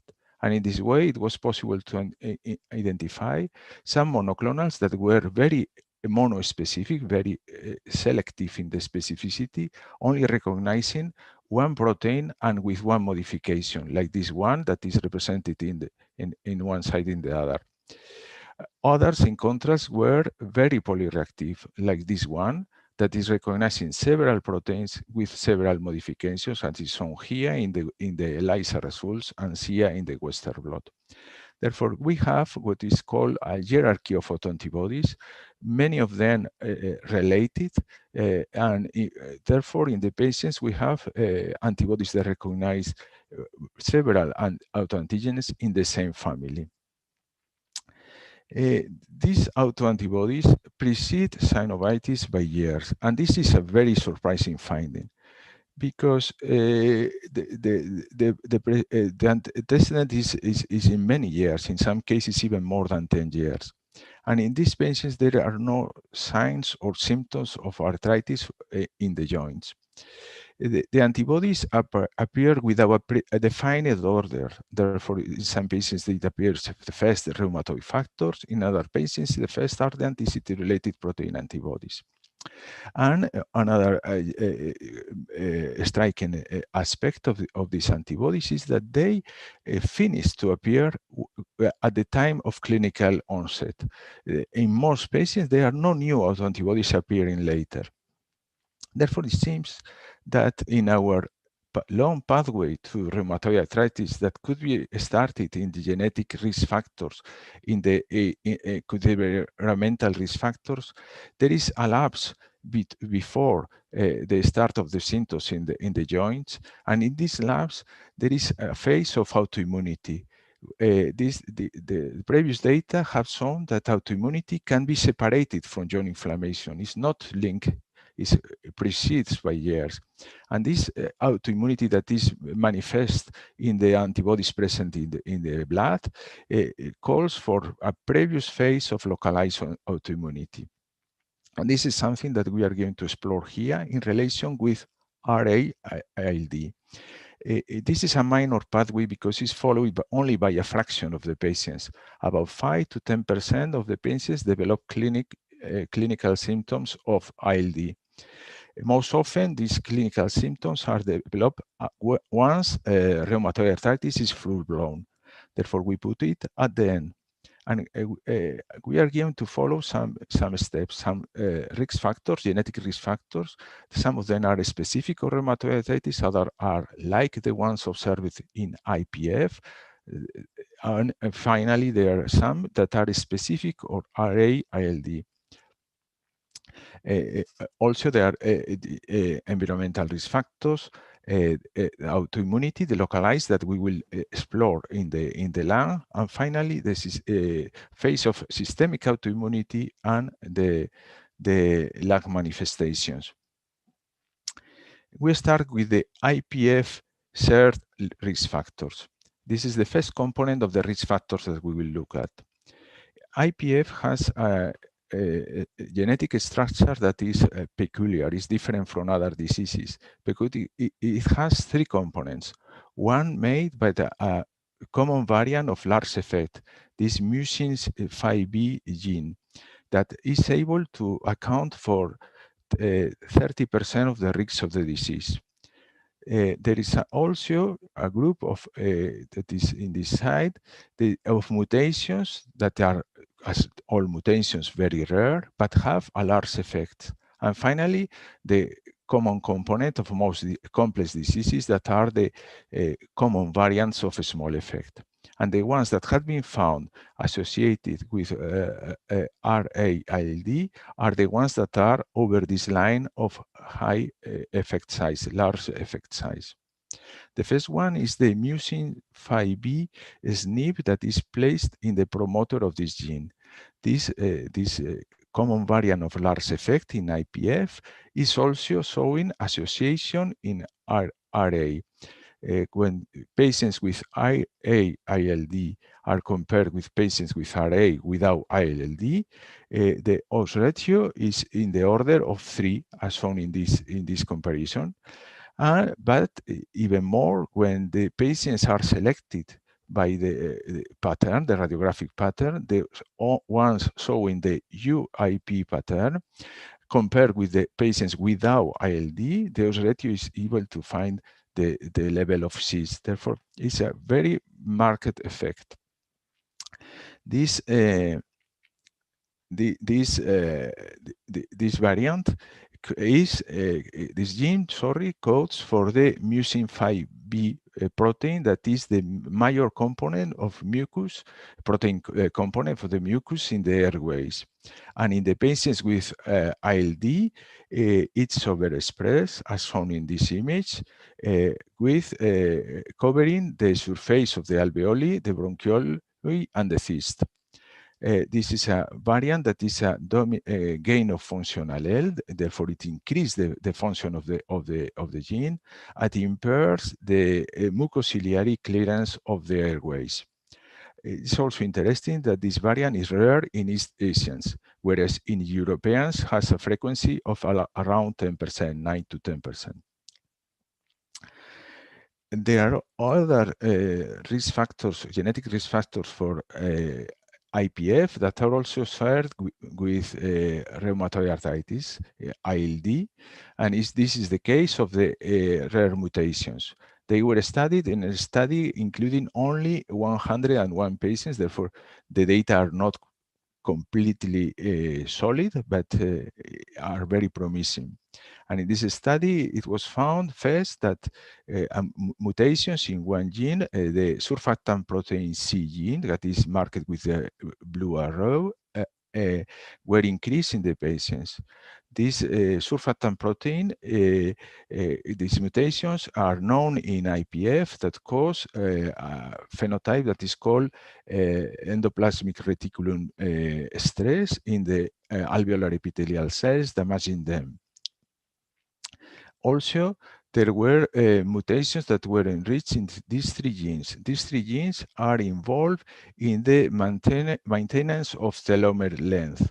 And this is very interesting because in the same study, the authors were also able to show that the patients with these mutations that are shown here as red triangles showed shorter telomere length than the controls.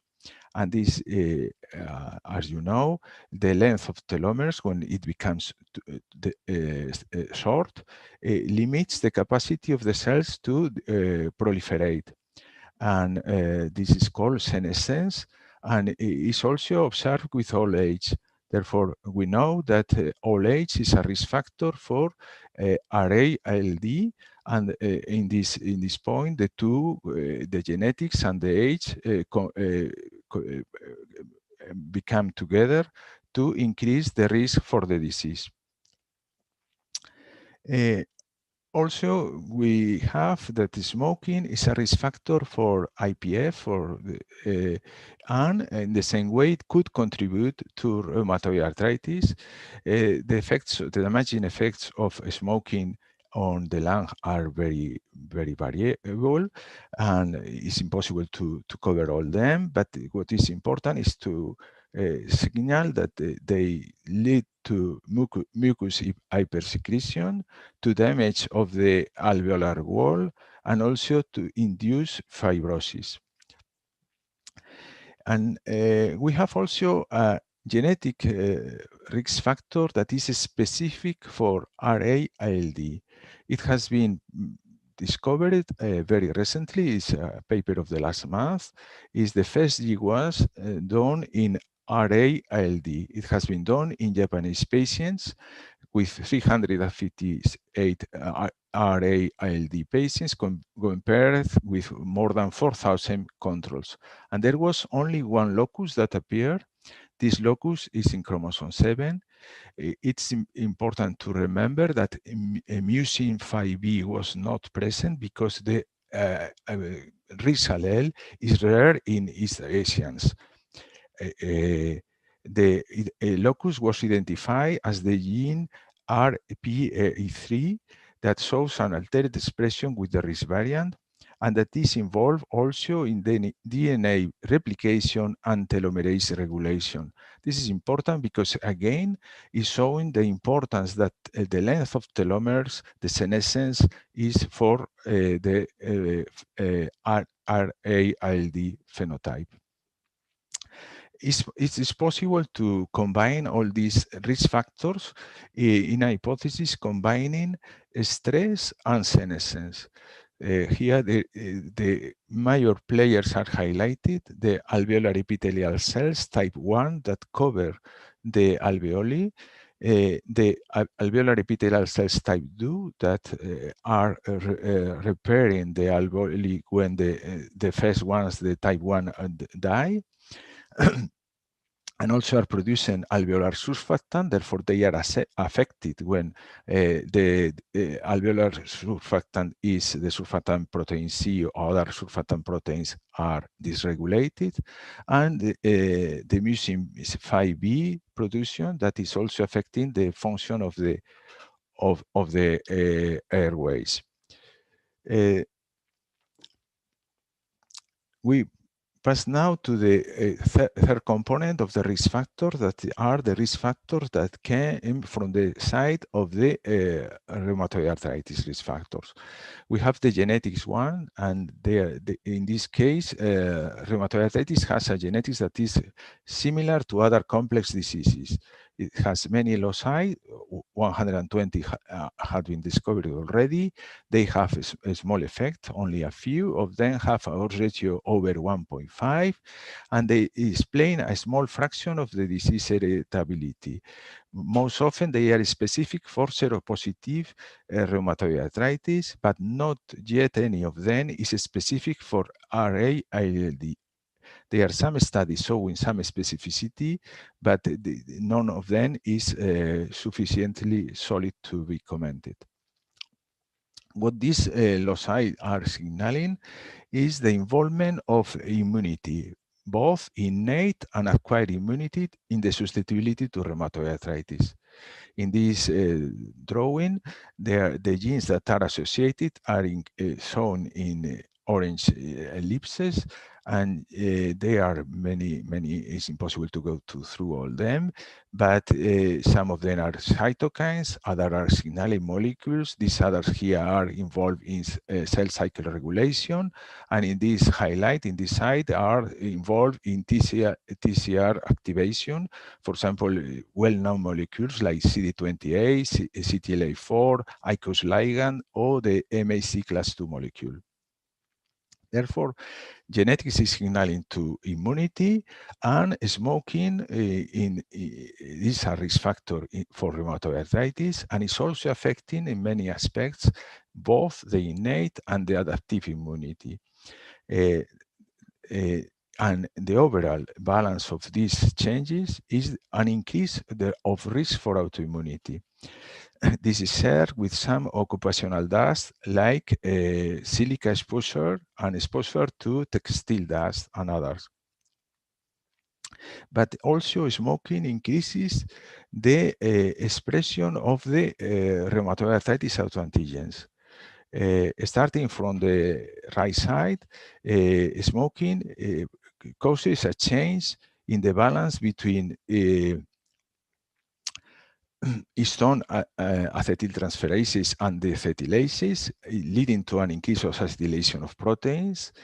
Smoking contains cyanate that is metabolized to thiocyanate and increase the expression of myeloperoxidase, and both the two together produce carbamylation of proteins. Smoking increases the expression of PAD2, one of the peptidyl-arginine deaminases, in the lung tissue, increasing citrullation. And smoking induces oxidative stress, and the oxidative stress, oxidation of lipids or fatty acids, leads to the production of malondialdehyde, leading to the adducts. Therefore, all the antigens that are recognized in rheumatoid arthritis are increased by smoking. And this manifests in an increase of susceptibility to a specific subgroup of patients, the patients that have multiple antibodies. This has been shown in several recent studies. I present here one. There is a meta-analysis including more than 4,400 patients, and these patients had data of 3 types of antibodies: rheumatoid factor, anti-citrullinated protein antibodies, and anticarbamylated protein antibodies. In this graph, it is shown by the height of the columns the percentage of smokers and the non-smokers, and by the width of the columns the frequency of the patients. Therefore, the most frequent were the triple negatives, the ones that didn't have any antibody or the 3 antibodies, and the following ones were the ones having the 3. And this group is the only one that is clearly increased in the patients that are smokers.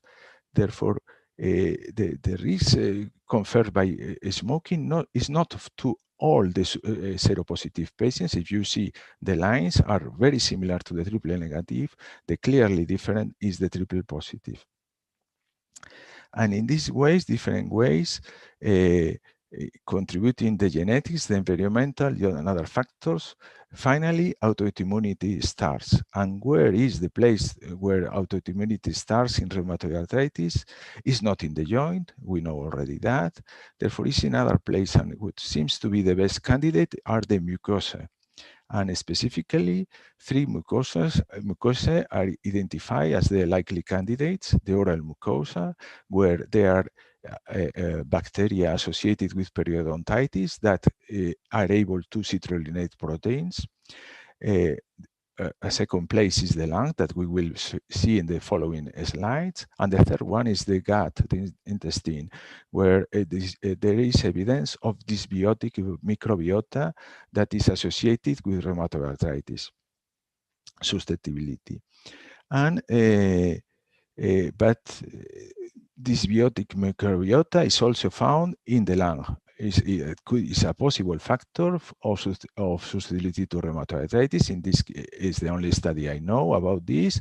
The authors took bronchoalveolar lavage from 20 early untreated rheumatoid arthritis patients, 10 sarcoidosis patients, and 28 healthy controls. And they found that the diversity of the bacteria was decreased in the patients with rheumatoid arthritis at the same level as the patients with sarcoid compared with the controls, and the identity of the bacteria analyzed with principal component analysis was different from the controls and not significantly different from the patients with sarcoid. Therefore, it is possible that dysbiosis is a trigger. But what we have since this year clear evidence that is a trigger is inflammation. Inflammation in the lungs is a trigger of rheumatoid arthritis. And this has been shown thanks to the large prospective study of the Nurses' Health Study that including an analysis including more than 200,000 women followed for 24 years. In this study, there were 15,000 asthma patients and 3,600 COP patients, and they saw after the development of the lung disease, incident rheumatoid arthritis, showing a hazard ratio of 1.5 in the case of the asthma patients and 1.9 in the case of the COP. I should say that the asthma patients with COP and the COP patients with asthma were excluded from the analysis. These results are very, very striking, but they had been even completed with another analysis from the same collection of same study. These patients are the subset of patients with incident rheumatoid arthritis that had a blood sample taken before RA diagnosis. The median time before was almost 10 years. An analysis of these patients showed that the patients that were ACPA positive in this sample taken 10 years before the RA diagnosis had an antecedent of asthma in 17% of the cases, whereas the matched controls have only in 6%. This is an odds ratio of 3.6, whereas the ACPA negative were at the same frequency than the controls. Therefore, there is a clear indication in the results that inflammation in the lungs is able to trigger autoimmunity leading to rheumatoid arthritis. But we have also direct evidence of production of antibodies in the lungs. These are two studies showing this result. The first one is a study made in first-degree relatives of patients with RA and seropositive healthy controls. Therefore, no RA patients here, only people with antibodies or with risk of the disease. And with the levels in serum, that is shown as R, or induced sputum, that is shown as SP, are compared, it was possible to demonstrate that the three isotypes of RF, IgM, the most commonly analyzed, IgA and IgG, were increasing sputum relative to serum, and the same with this assay for anti-citrullinated protein antibodies. The second study concerns patients with early untreated rheumatoid arthritis, and this was done with bronchoalveolar lavage fluid. And in this case, again, it was shown that antibodies are produced likely in the lung because they are reach higher levels in the bronchoalveolar lavage than in the serum. Both IgG and IgA anti-citrullinated protein antibodies. And in early untreated patients, it has been also possible to demonstrate that some of them have ectopic lymphoid structures where these antibodies are likely produced, as shown in this image here. These structures are very elemental and are not common. They only found a few in one single patient of the 20 or so patients that they analyzed.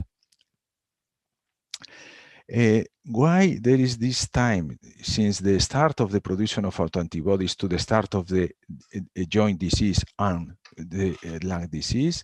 We don't know the cause, but we know that there are changes in the antibodies, and these changes could be necessary to make them pathogenic.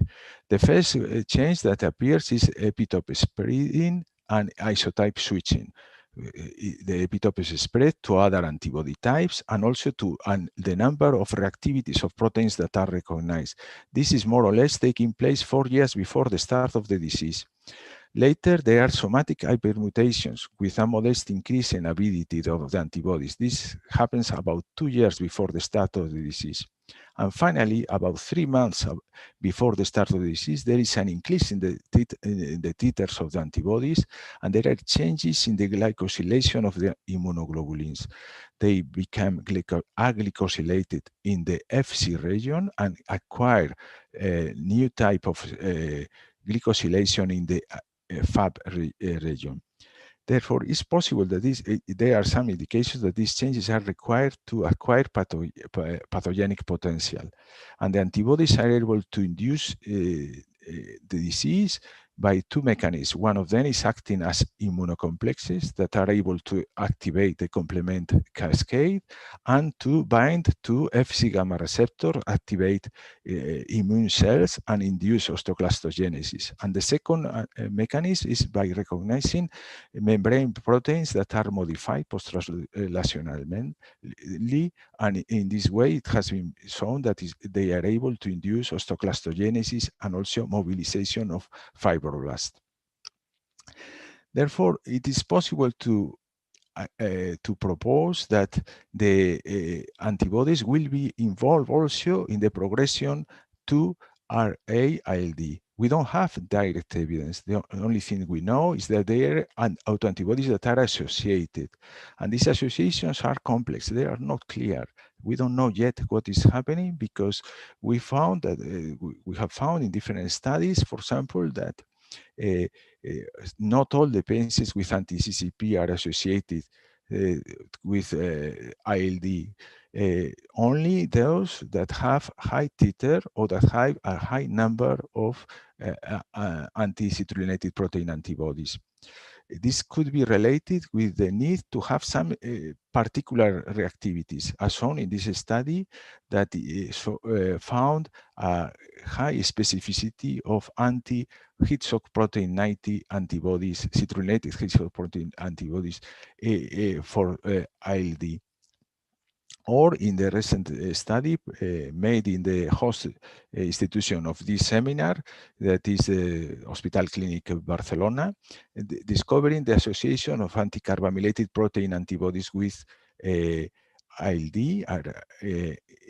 And there are also other studies that have found association with rheumatoid factor, antibodies that are cross-reactive with the path enzymes and able to stimulate them to produce, to be more active, and also other antibodies. Therefore, we don't know yet what is the pattern of antibodies that is related with the disease, but it seems that they are playing a role. But it is also possible that they are playing a role in the process of producing the antibodies. And this is based only in a work that was published some time ago in 2006 that studied the ectopic lymphoid structure in the patients that have already ILD. And in this case, they are much more prominent than in the initial phases of rheumatoid arthritis. They are what they call induced bronchoalveolar-associated lymphoid tissue of IBALD.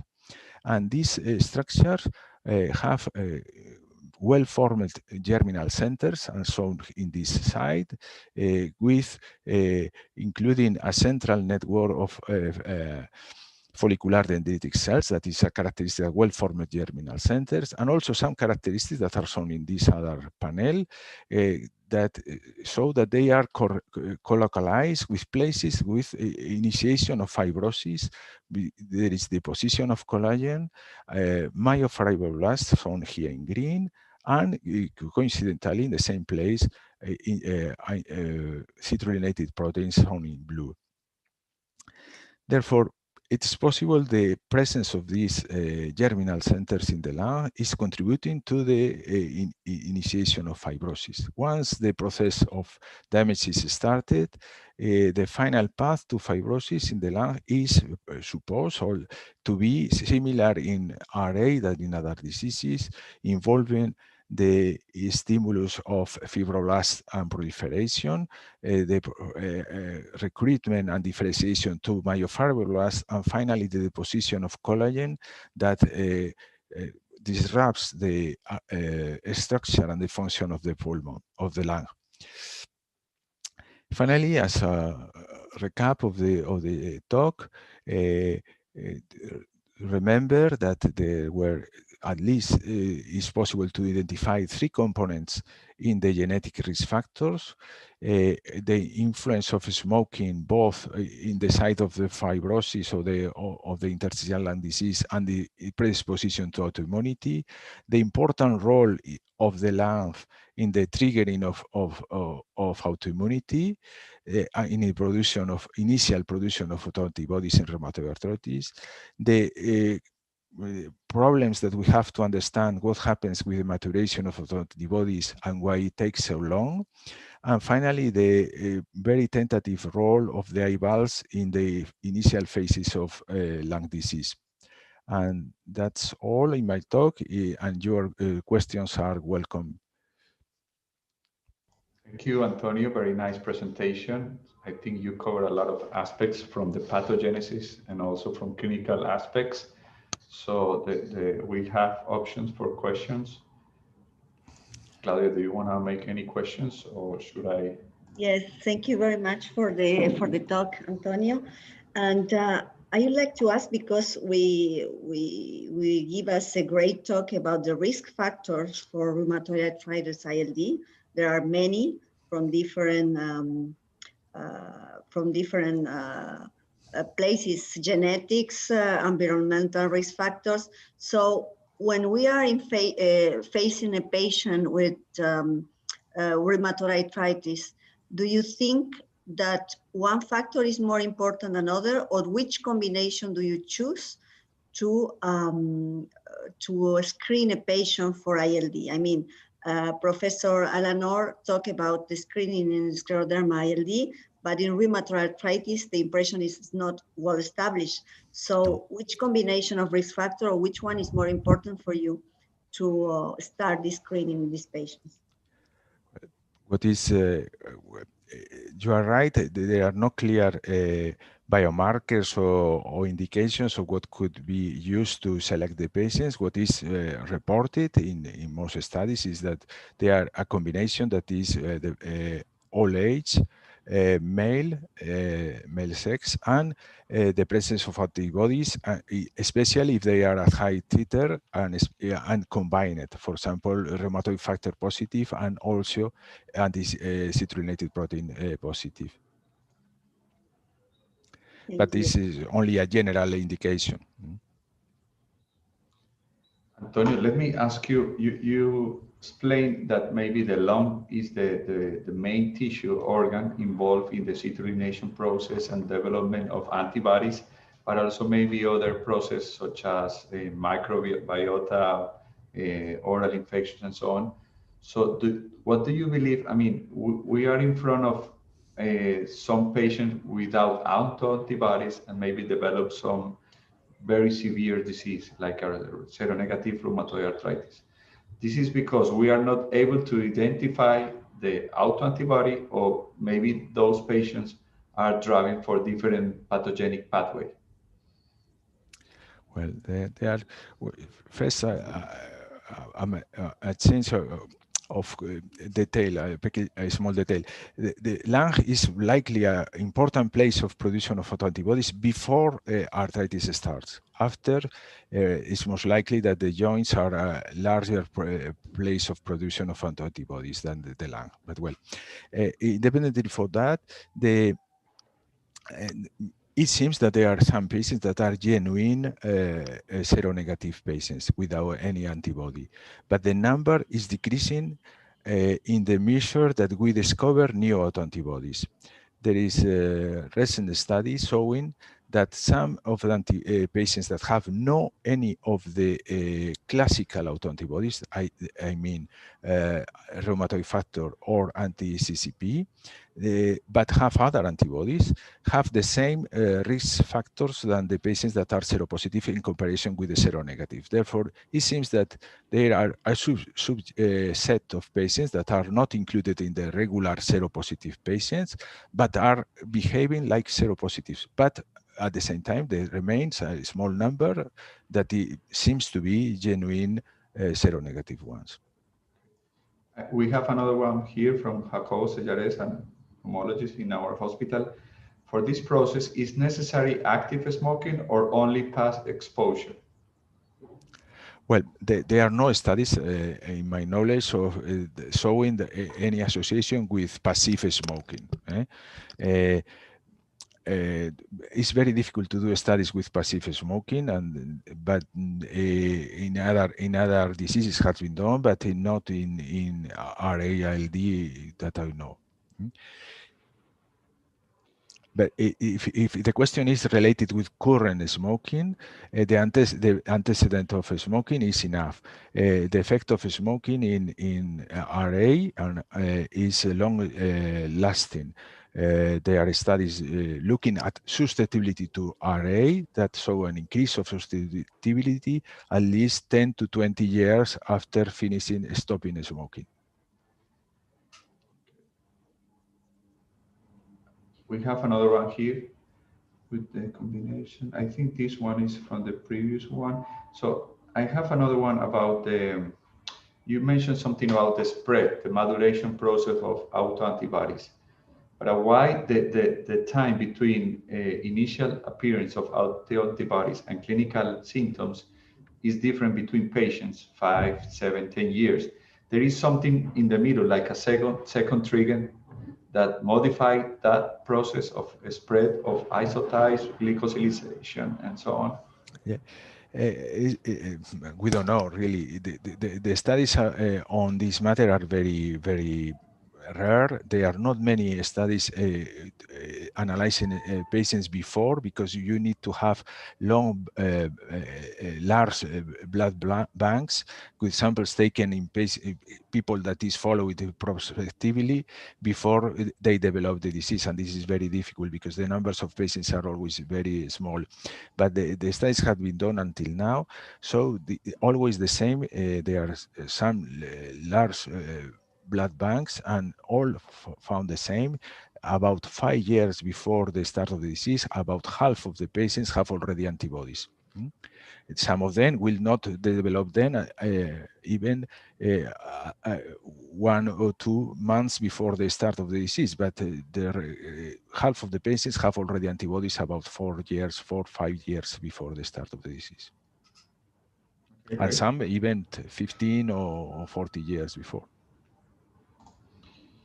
Great. I think, Antonio, we have to move forward. Many thanks. Thank you. Gracias for your nice talk. And now we have the last but not least, the last part of our symposium. I have the big pleasure having Paul de la Ripa here. He's from Brigham and Women's Hospital. He's a specialist in rheumatology, and he's running a very elegant ILD clinic. And let me tell you that I had the opportunity to be with him and Ivan Rosas in his clinic. And I think he's doing a great job. He's one of the leaders in ILD all around US. And also he's very good clinician. And this is very important when someone like Paul is giving us a talk, because he really knows what he's talking about. So Paul, it's a pleasure. I don't know if you are there. Yes. Yeah, can you hear me okay? Sure, perfect. Okay, Go on air. Thanks so much for the invitation to the group of organizers of this conference. It's an honor, and I must say I've always enjoyed. I enjoyed working with Jose and knowing him over the years. He's really terrific and a real asset to the program that he's at now. So again, many thanks.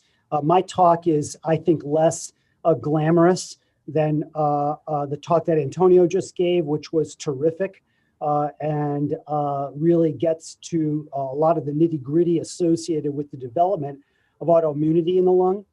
So mine will be less in that regard, because we're dealing with a relatively novel and topic or area of interstitial lung disease that's only recently been developed and is in the process of evolution.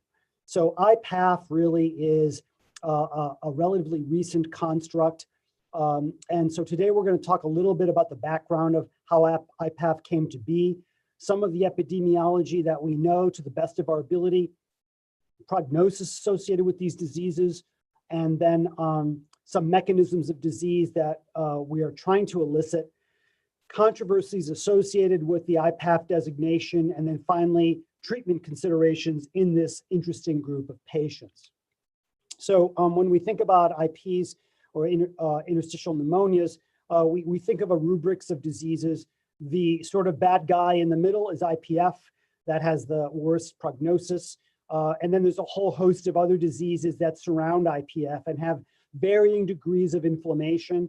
And the ones we're going to really concentrate on are connective tissue disease, iPath, which can overlap with features of IPF, as well as fibrosing NSIP. And so what we've done is, instead of looking at this whole group here, we've started to try to move in a direction where we look at patients who have defined connective tissue diseases, who have interstitial lung disease, patients who clearly have IPF, but who do not have any features at all to suggest an underlying connective tissue disease, either by clinical features or antibody features. But then we have this group of patients who have features that could be consistent with one or the other, but do not fit into a defined clinical pattern for any one particular connective tissue disease. And so really, this is the rubrics that we're sort of dealing with now. I think the concept of UCTD when it comes to ILD is sort of moving away, and you can see it's in the background. So most of what we do in the modern era is we fight between whether a patient has a defined CTD ILD or iPath. And how is that defined now? And how is that going to change as we move on in the years? So why iPath? Well, some patients with interstitial pneumonia have either clinical, serologic, or morphologic features that suggest an autoimmune disease, but do not meet criteria, i.e. criteria that are often research criteria for a specific connective tissue disease. And that's typically the pulmonologist's view. They see a patient with ILD, and then they try to decide whether this patient has a known connective tissue disease or features that suggest it. Conversely, from the rheumatologist point of view, they may see patients who present with features of or defined features of a CTD, but do not meet criteria for specific CTD, and are found either incidentally or as part of evaluation to have interstitial lung disease. And so we ask these questions: without treatment, what will happen to these patients? What will be their natural history? And that's going to be difficult to do in the modern era because many of these patients will be treated. And so the natural history that may evolve over time will be blunted or amended or modified by the fact that we're offering treatment because we're concerned about their interstitial lung disease. Now, having said that, some of these patients, despite our treatment or evaluation, will still develop a defined connective tissue disease, and we'll talk about that. And then, so really what we're coming down to is that, is iPath really a distinct entity, or is it a continuum of disease between IPF and connective tissue disease? So recalling that it is still a research classification that is undergoing modification as we speak. Here's the iPath designation as we know it. So these are patients who have an interstitial pneumonia without underlying etiology, right? And so they are then classified as having either a clinical domain based on these factors, a serologic domain based on these antibodies, or a morphologic domain based on either a CT appearance or pathologic appearance or multi-compartmental appearance based on imaging. And you need to have 2 or 3 of these criteria with at least one factor from each of those. So that's the criteria as they stand. And we'll talk a little bit about how these criteria begin to break down or don't service as well in particular cases that I'll give you as examples. So the epidemiology, as you know, is largely unknown. The range of involvement of interstitial pneumonias that are classifiable as iPath is from 7% in one study to nearly 30%. The ratio of female to male is slightly higher certainly higher than we see in IPF, but probably not so much compared to CTD ILD. We're not sure about the role of smoking in IPath. I think it's probably related, but the associations are not as clear cut. And then finally, there's bias inherent in referral patterns. And as I mentioned before, most of these assessments have been done in retrospective studies, at least 7 or more, with only a couple of prospective studies available to us. And here's one of them. So in a prospective evaluation of 626 ILD patients, they identified 45 patients who met the iPath criteria. And as you can see, the majority of patients either had under the clinical domain, either inflammatory arthritis or Raynaud's phenomena as the principal features, or less likely unexplained digital edema or puffy fingers or puffy hands. And most of the serologic features were either a positive ANA in a titer greater than 1 to 320 or rheumatoid factor greater than twice the upper limit of norm. And then finally, most patients were NSIP. Some had NSIP plus OP, and then a significant chunk of patients had multi-compartmental disease. Most patients met 2 out of 3 criteria, and only a cadre of patients met all 3 domains. And what they found, so in this study, this was a classification of 45 patients. And they did not spend a lot of time looking at the presence of UIP. It's important to understand that in the iPath criteria, UIP is not part of the criteria. Patients could have UIP, but does not count as part of the criteria for the designation of iPath. In this study, what they looked at is they looked at interstitial pneumonia with autoimmune features in a single center follow-up of 52 patients, and they followed them for quite a long time, 45 months. And the average age was 68, and it was slight female predominance, and the estimated 5-year survival was 70%. 7 of these patients developed the defined connective tissue disease, so just over 12%. And out of this group, 44% had evidence of a UIP pattern in addition to their other features. So you can see there was a significant difference in survival. But I'd like to point out that iPath patients don't have it easy.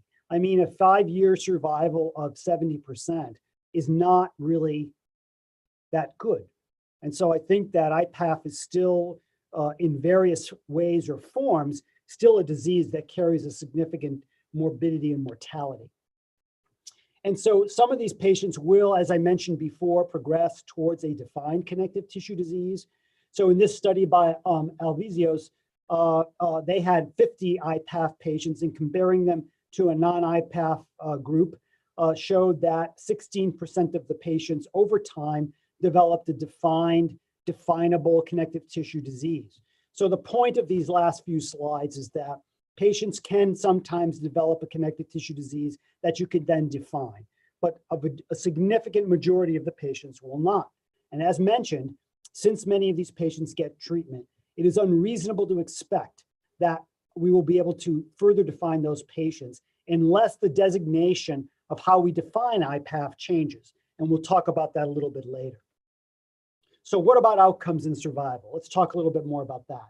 So before iPath came to fore, there were a whole variety of criteria for ILD with autoimmune features, lung-dominant autoimmune lung disease, connective tissue disease, ILD, and there were all these different criteria, the Kinder criteria, the Corte criteria, and then finally the Fisher criteria, which are the iPath criteria. And when you look at all these graphs, you see pretty much the same thing, which is that the survival decreases or declines over time, but it's better than IPF by and large. And no matter what criteria you use, you find sort of the same graphs if you impose these different Kaplan-Meier curves on top of each other. So the point is that, by and large, iPath patients or autoimmune ILD patients have an outcome that is not good, but is not as bad by and large as compared to a group of patients with IPF. And looking more specifically, I think Oldham's study looking at 144 patients really showed this more clearly. Here is a patient group where the red line is IPF, the green line is defined connective tissue disease, and then somewhere in the middle is these iPath patients. And then if you take these patients and stratify them a little bit more, you find that patients who had a UIP pattern often will behave more similar to IPF patients, which is intuitive and not surprising. In addition, if you take a modified iPath criteria where you take out the serologic definition, you can actually, again, parse these patients out where you have a connective tissue disease survival curve, the modified iPath curve where you sort of don't look at serologies, original iPath criteria here, and then IPF here. So there are different ways to look at it. But again, these stratifications are somewhat granular, but follow the same pattern no matter which criteria that you use. In a different study from a Korean cohort, you can see that there was this difference in the IPF cohort compared to the connective tissue disease cohort, with the iPath cohort in blue here, again, somewhere in between. And in their study, they did designate patients who had a UIP pattern, iPath, and they found that there wasn't a statistical difference between these two groups, even though these curves are somewhat truncated. So the big question really is, what about UIP? Does that add an added morbidity or risk? And let's talk a little bit about that as we go along. But before we get to that, a couple more studies. Here's a 5-year survival in their iPath cohort of 99 patients by Ito, again, showing a 5-year survival of 71%.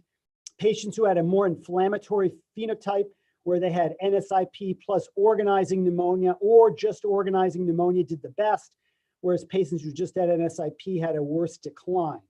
So the point of this slide, I think, is that the more inflammatory the phenotype, likely the better survival over time. And again, that shouldn't surprise us. In this study here, Ahmed and group looked at interstitial pneumonia with autoimmune features in 57 patients that they identified from a large cohort of patients who had interstitial pneumonia. They came up with a small designation of iPath patients, about 7%. And again, they found the same type of curves, but of interest, the mortality was similar between their iPath and IPF groups. The presence of UIP did not portend a worse prognosis. They had a lot of patients with nail fold capillary changes, which is interesting. And they had a lot of patients with salivary gland inflammation, which is interesting. The reason I bring that up is because the Sjogren's phenotype was not a big part of the iPath designation, and we'll talk a little bit more about that later as well. So what about the UIP pattern? What happens when you designate someone as iPath, but they have a lung biopsy that shows UIP features or a CT scan that shows honeycombing? And what like Oldham showed is that it appears that in patients who have UIP, they have a tendency to behave more like IPF patients, which means they have a worse survival over time. Not in all studies, but in some of the studies. And as I mentioned in Lynn's studies, they looked at their UIP patients, again, a small study, and this did not show statistical significant difference between the two groups. So one study showed that UIP caused a significant risk for worse mortality, and then this study, while small, did not.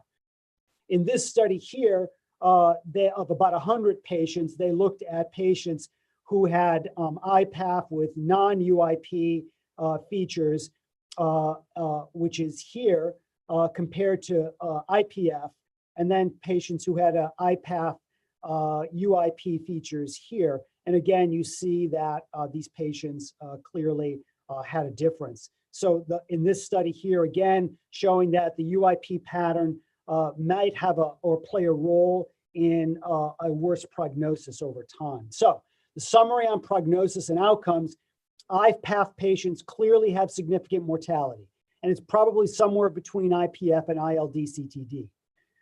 Which features portend a better or worse prognosis remain unclear, though there's a suggestion that the more inflammatory the phenotype, the more likely there'll be a response to available treatment options and likely portend a better overall prognosis. The presence of features of UIP, again, which is not part of the iPath designation, probably portends a worse prognosis, but that was not shown in all the data sets that we presented. So what do we do? So if you have a patient who presents with interstitial lung disease and they get a complete evaluation for CTD and they have a defined CTD, then they clearly have CTD-based disease and should be treated along the lines that we do as we do now, or be enrolled in clinical trials. So if they have scleroderma or RA or whatever. Now, if they don't have a defined CTD, then we look to see if their CT scan is atypical or inconsistent with UIP. And if it is neither of these, then iPath is very difficult to diagnose. But if they have serologic features that are present or clinical criteria that are present, then you can diagnose them as having iPath. Or if they have only one of those criteria, then you have to make a decision about whether you need a surgical lung biopsy, either VATS or cryobiopsy. And if the cryobiopsy or surgical biopsy shows features consistent that you would see in iPath, like NSIP, like OP, like LIP, then you go back to the iPath designation.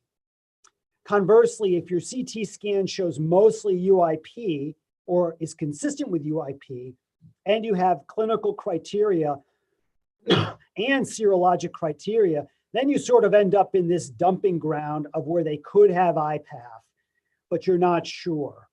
And so this is the controversial part of this algorithm that was in the arthritis and rheumatology article from a couple of years ago. And this is the part that a lot of people have trouble agreeing with.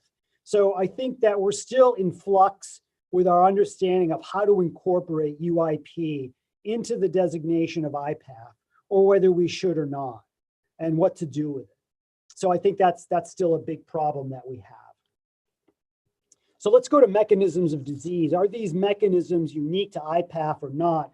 And I'll tell you up front that compared to the previous talk that was just given to all of us, the amount of data we have in this regard is paltry. So there has been some interesting data that's been focused on iPath, and I think we need to do more of it. So in this study, they looked at a variety of cytokines and chemokines, looking for biomarkers that might be expressed in iPath patients that might offer us information that's either unique to this patient population or presents as a continuum or spectrum. And what they did is they had a whole bunch of patients who had ILD, and then they divided them up into those who had clear connective tissue disease, clear criteria for iPath, or who met the criteria for IPF. And what they found is that they identified a select group of cytokines, including CXCL9, 10, and 11, which clearly showed expression in connective tissue disease that was significant, and in iPath that was significant in comparison to patients to IPF. So, the question really is if we do more work in this area and look at these patients as a distinct population, will they display cytokine or proteomic or genetic markers or signatures that will allow us to identify this as a significant or distinct subgroup that we could identify? Conversely, or in addition, looking at telomere length and genetic variants in interstitial lung disease and survival, looking at a group of iPath patients, a large group, in comparison to CTD ILD or IPF. And what they did find is that there were differences in the expression of telomere length and MUC5B minor allele frequencies. And so this was very interesting, but kind of controversial because the results were somewhat contrary.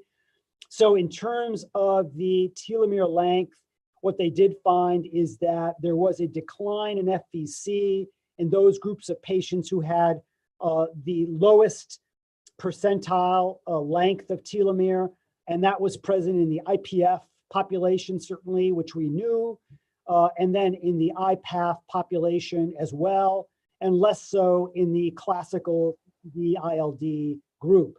So telomere length might play a role in a select group of patients who have iPath, especially fibrotic forms, and certainly this has been acknowledged in the past in patients who have IPF or familial forms of IPF as well. So telomere length, very interesting. The data is a little muddier with MUC5B, and I think that, as you know, the MUC5B minor allele in IPF offers a better prognosis in terms of progression of disease. But what we found what was found in this small study in iPath patients is that whereas the hazard ratio was actually lower in the MUC5B allele group, the hazard ratio is actually higher in the iPath group and in the connective tissue disease group. So to be honest with you, I'm not sure what this means. You know, this is one study that we have so far. So this really needs to be replicated or looked at in multiple studies to determine what the role of some of these genetic markers that have been looked at in idiopathic pulmonary fibrosis, how they play out in either iPath or in connective tissue disease. So I think this is interesting, but the data for this is really truly incomplete. So on this stuff or this issue, shorter telomere, I think probably seems like it may predict a poor prognosis in iPath. The presence of the MUC5B minor allele seems to predict a worse prognosis, which is kind of opposite to IPF. So I'm not sure what to make of this. And then it is unclear if composite patterns of cytokines, chemokines, and genetic markers will provide a signature or pattern that can help distinguish iPath from IPF or ILD-CTD. So we're really lacking a lot of data on this. And I know there are several groups that are continuing to work on this as we speak. So let's go a little bit deeper and take a deeper dive into the iPath criteria and see if we can poke some holes into this. So there are clinical criteria, and let's decide for ourselves which ones seem most appropriate for the iPath designation and which ones might be better placed as part of a defined clinical syndrome that's outside the iPath designation. Same thing for serologies.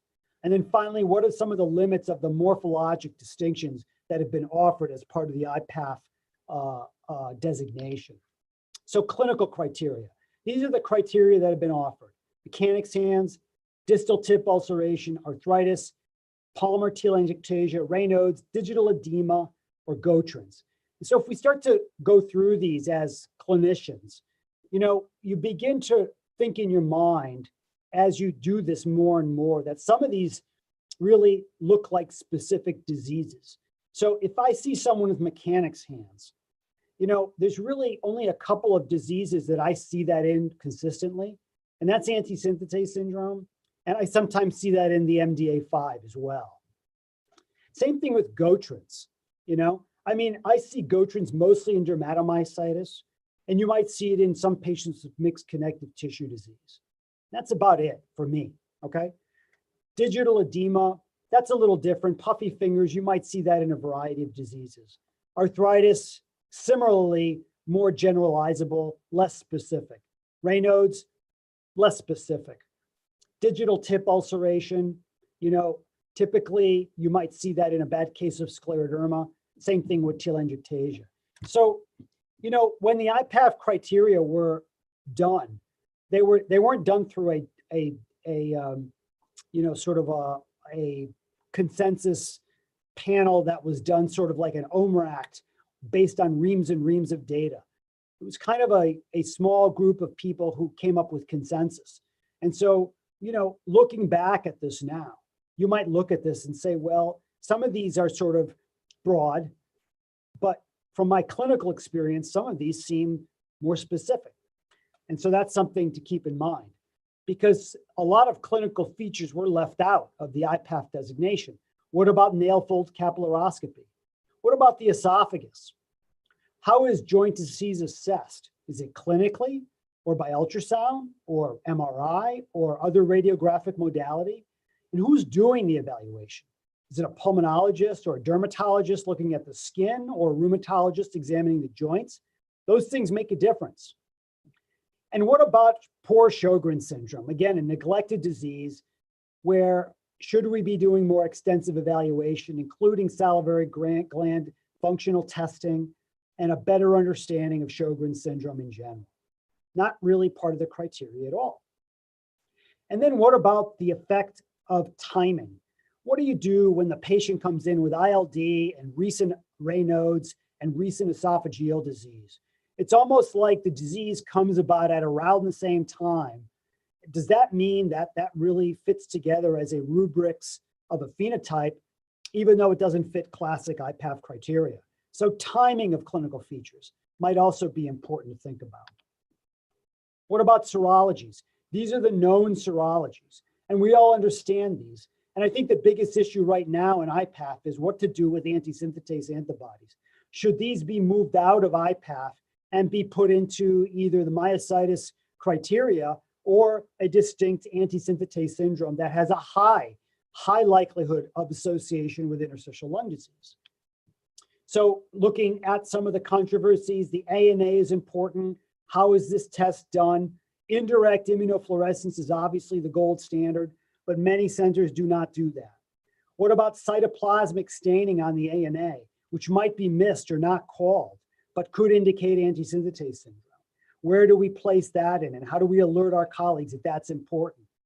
And then, as I mentioned, the anti-synthetase antibody. Is this really a more defined, differentiated syndrome that should be in a different category, or should we leave it in the iPath category? And I know that the myositis community is thinking about this a lot right now. And then, of course, the MDA5, is that really a distinct clinical syndrome that should be out of the iPath category? And what about differentiation of Rho antibody? Should we be really looking more specifically at different types of Rho and what it means in terms of the risk associated with developing ILD? We know there are differences between Rho 52 and Rho 60. How are we going to incorporate that? That's very important. And then finally, what are the other emerging antibodies that we now use in ILD that we don't incorporate into the iPath criteria? There are many of these now, and I think that's very important as well. Here's a couple of cases to illustrate these points. Here's a patient of mine that I saw recently. She's 69. She's Rho 52 PL12 antibody positive. She has new Raynaud's. That's her clinical phenotype. She has normal CK. She's not weak. She has no skin disease, and she has no mechanics hands. She has an interstitial pneumonia, which is a reticular ground glass-like pattern here. So where does she fit into the rubrics? Well, if you look at the criteria for anti-synthetase syndrome, she fits one criteria here, but doesn't make the cut for another criteria. So in the future, if the criteria for anti-synthetase syndrome are modified, will a patient like this be ultimately designated as an anti-synthetase syndrome, even though she doesn't clearly meet the Solomon criteria, which are the ones that most people use these days? In the morphologic domain, imaging and pathology are extremely important. High-res CT is the predominant method where we determine morphology, as patients don't get biopsies as often as they used to. But we do know that CT designation of NSIP can frequently misclassify morphology. So that if you take a bunch of patients who are classified as NSIP, some of those patients will have UIP. And then finally, what about the characterization of multi-compartmental disease? It's attractive to do as to look at those patients of having systemic disease, but what does it mean to have multi-compartmental disease? If they have airway disease, what does it mean? Do they have bronchiolitis? Do they have COPD? Do they have obliterative bronchiolitis?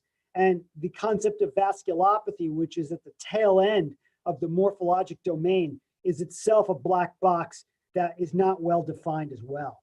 So there are controversies associated with the morphologic domain based on the inconsistencies of the utilization of CT, and then finally, because we don't get as much pathology as we used to. Even though we do VATs in some people, and some centers utilize cryobiopsy more frequently than other centers. I will say, though, that the criteria, the morphologic criteria, could improve as we get better at using CT. There's newer techniques at understanding density in CT, machine learning in evaluation of CT. All of these things I think will help us utilize computer programs and other techniques to move away from the sort of eyeball technique that we basically ask our radiologists to employ. And so maybe over time, the CT scan will offer us more precise information as to what these patients have and what's the prognosis associated with their specific situation. So a few words on treatment. We are in transition in interstitial lung disease. So the general mantra is that if a lesion is predominantly inflammatory, we're going to treat with anti-inflammatory therapy. But if remodeling has already taken place and a patient has predominantly fibrotic phenotype, this patient is probably better served by an anti-fibrotic therapy. But what about a patient who has both inflammation and fibrosis, either by CT or by pathology? What do we do with those patients? So here's a patient here who has Zika presented with dry eyes and dry mouth, positive ANA at this titer, antibody otherwise negative, who presented with this IP. There's an element of reticular change. There's an element of maybe some ground glass and consolidation here, and another view here, which shows some reticular change. No real classic honeycombing, though one radiologist raised a question here, and then is the esophagus a little bit dilated? So we didn't know how to classify this patient. Based on her presentation, we decided to go ahead and do a biopsy, which showed this. So she had some thickening of the interstitium in one part of the lung, which raised the question of NSIP with some fibrosis. But then in another part of the lung, in the middle lobe, she had these lymphoid aggregates, some organizing pneumonia, and some inflammation around airways. So a multi-compartmental process, which was here, and a fairly exuberant inflammation here, but some emerging fibrotic elements here, not quite fibroblastic foci, but more fibrosis. So this patient has features of both inflammation and fibrosis. Should this patient be treated with a combination of anti-fibrotic and anti-inflammatory therapy, or sequential treatment with addition of one on the other? And I think that's kind of the bugaboo, the difficult situation we're in the year 2020, because there's probably lots of patients who have combinations of inflammation and fibrosis. And what is the right way to treat these patients? We don't really know. And we don't know whether to add additional therapies. What's that going to mean in terms of side effects and the costs of additional therapy? We have not even begun to entertain. So these issues are not resolved. So the multidisciplinary approach never was better fit than for iPath. Try to get more than one person to examine the patient. A multidisciplinary approach is important. Dedicated pathologists and radiologists. And we need to have better approaches moving away from standard high-res CT interpretation, looking at quantitative high-res CT, deep learning algorithms, and density measurements, which are now available in a lot of the computer programs that we use. And then try to use laboratories that have good track records of quality testing, both in terms of ANA and myositis panels, where there's a whole plethora of myositis panels, and many of them do not perform very well. And that's a problem as well. So in the future, we expect a further refinement of the iPath designation, and hopefully in the near future. And I thank you for this time. Here are some selected references, and thank you for inviting me to this wonderful conference. Thank you. Thank you very much indeed, Paul, for this terrific presentation. We really enjoy it. In my case, I really enjoy it. The time for question is open. If you want to open your camera and stop sharing your slides. Check we have some questions already. Let me, hold on, Fernanda has one. Otherwise, I can start. I really love the part that you explained. Probably more important things we are missing, that things that we already know about iPath. And I think it's true. Depends if a dermatologist is looking at patient. It's not the same if a rheumatologist or clinician focus on myopathies. So definitely we are still away for a clear definition. So I agree with you that we are only running in very early phases of this classification. And my question is about treatment. You say that inflammation is a good marker for prognosis. So should we treat these patients early, even if we don't have a well-established diagnosis? No single marker, no clear definite disease, but more inflammation on CT scan? Right. So, I think your point is well taken, which is, and I should have spent more time talking about that, which is that some of the features that help us define severity of disease, I think, are the best we can do and apply that to iPath. So certainly if a patient has an FVC decline of greater than 10% over the period of observation with this patient, I think they should be treated. If they have an FVC that declines below 70%, we should consider treatment. If they have a CT scan that shows greater than 20% involvement, then I think we should have consideration for treatment. So some of the prognoses or prognostic features that were developed in the scleroderma community by Athol Wells and his group, and and also the FVC decline disease prognosis factors that were developed by Dr. Solomon in Colorado. I think that those can be applied in this situation. So clear evidence of decline in FVC or significant involvement on CT scan greater than 20% really make me think that these patients need to be considered for treatment. And I think the reason is because on those slides that I showed early on, I mean, a lot of these patients decline over time. And the decline and survival in 5 years, you lose at least 30% of the patients, which is a huge number of patients. So from my perspective, I think that that consideration for therapy early is reasonable. At the very least, aggressive monitoring these patients with PFTs is needed during the first, when you meet a patient with iPath and they have preserved PFT and very modest CT scan, I think those patients should be followed very closely with PFTs every 3 months and a CT scan intermittently to look for progression with a low threshold for initiation of therapy. If they have other features that suggest progression, in terms of clinical features, like if they're desatting in the office. So if a patient has modest desaturation, for example, to me, and I can't explain that any other way, I'm probably going to lean towards initiation of treatment in those patients. Another question is for that line, is about treatment. And they ask, Julian, in the case of iPath with serological and clinical criteria, which immunosuppressive therapy do you suggest to try? MMF plus steroids?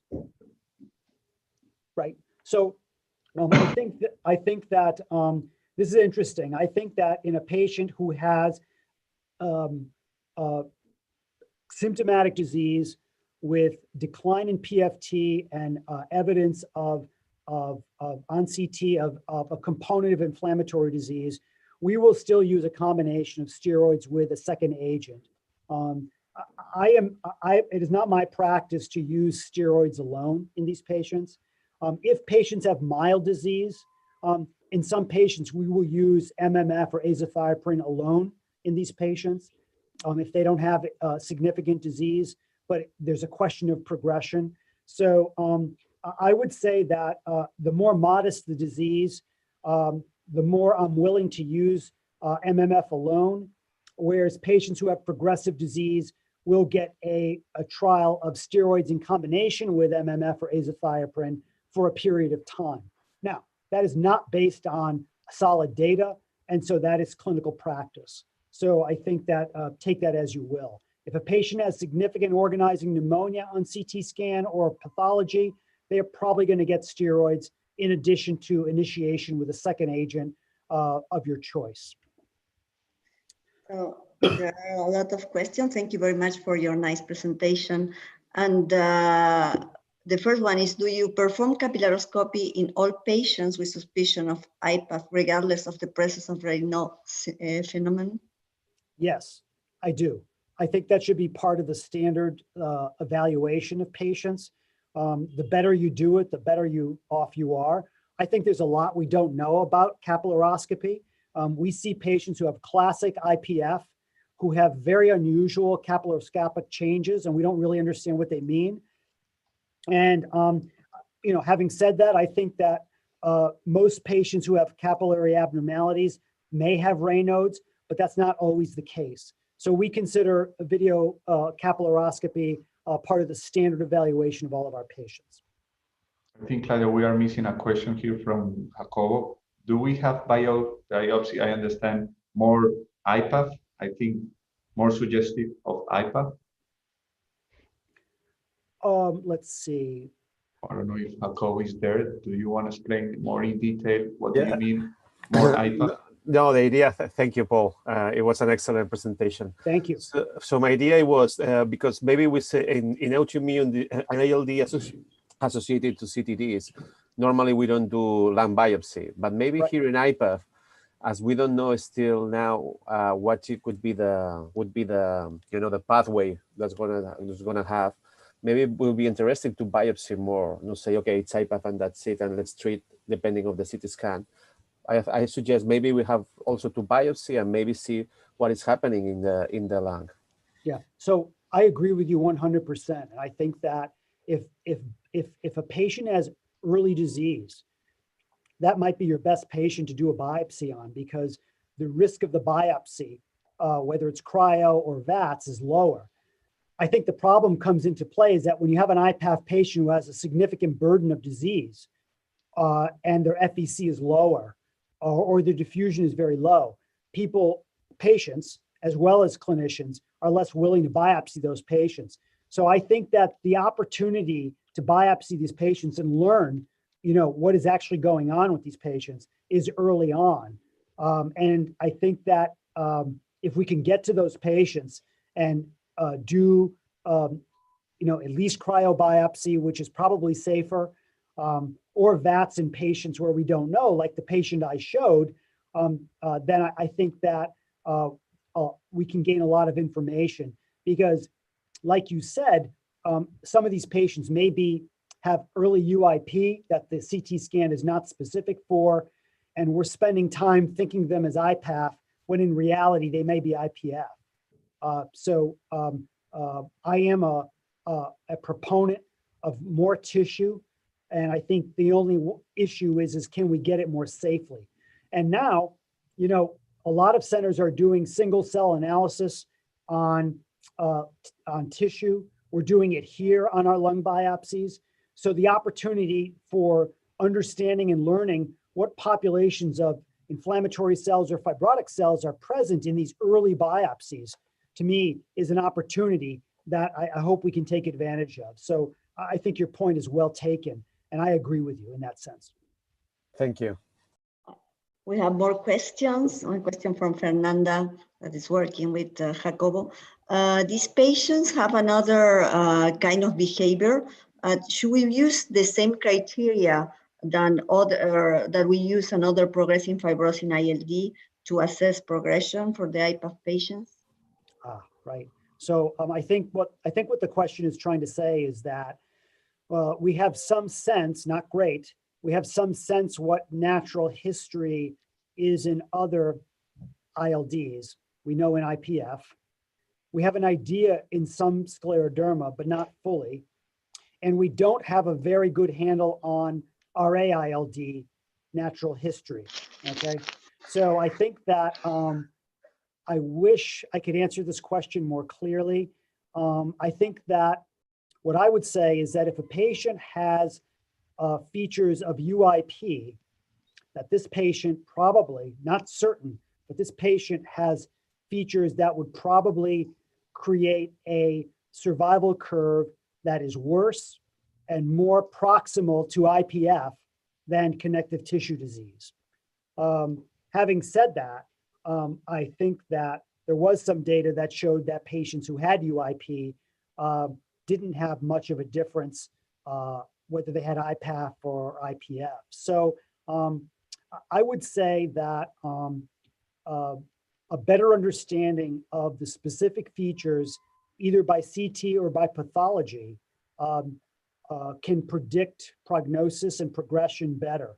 But I still think we're stuck with the same criteria of physiologic decline, i.e.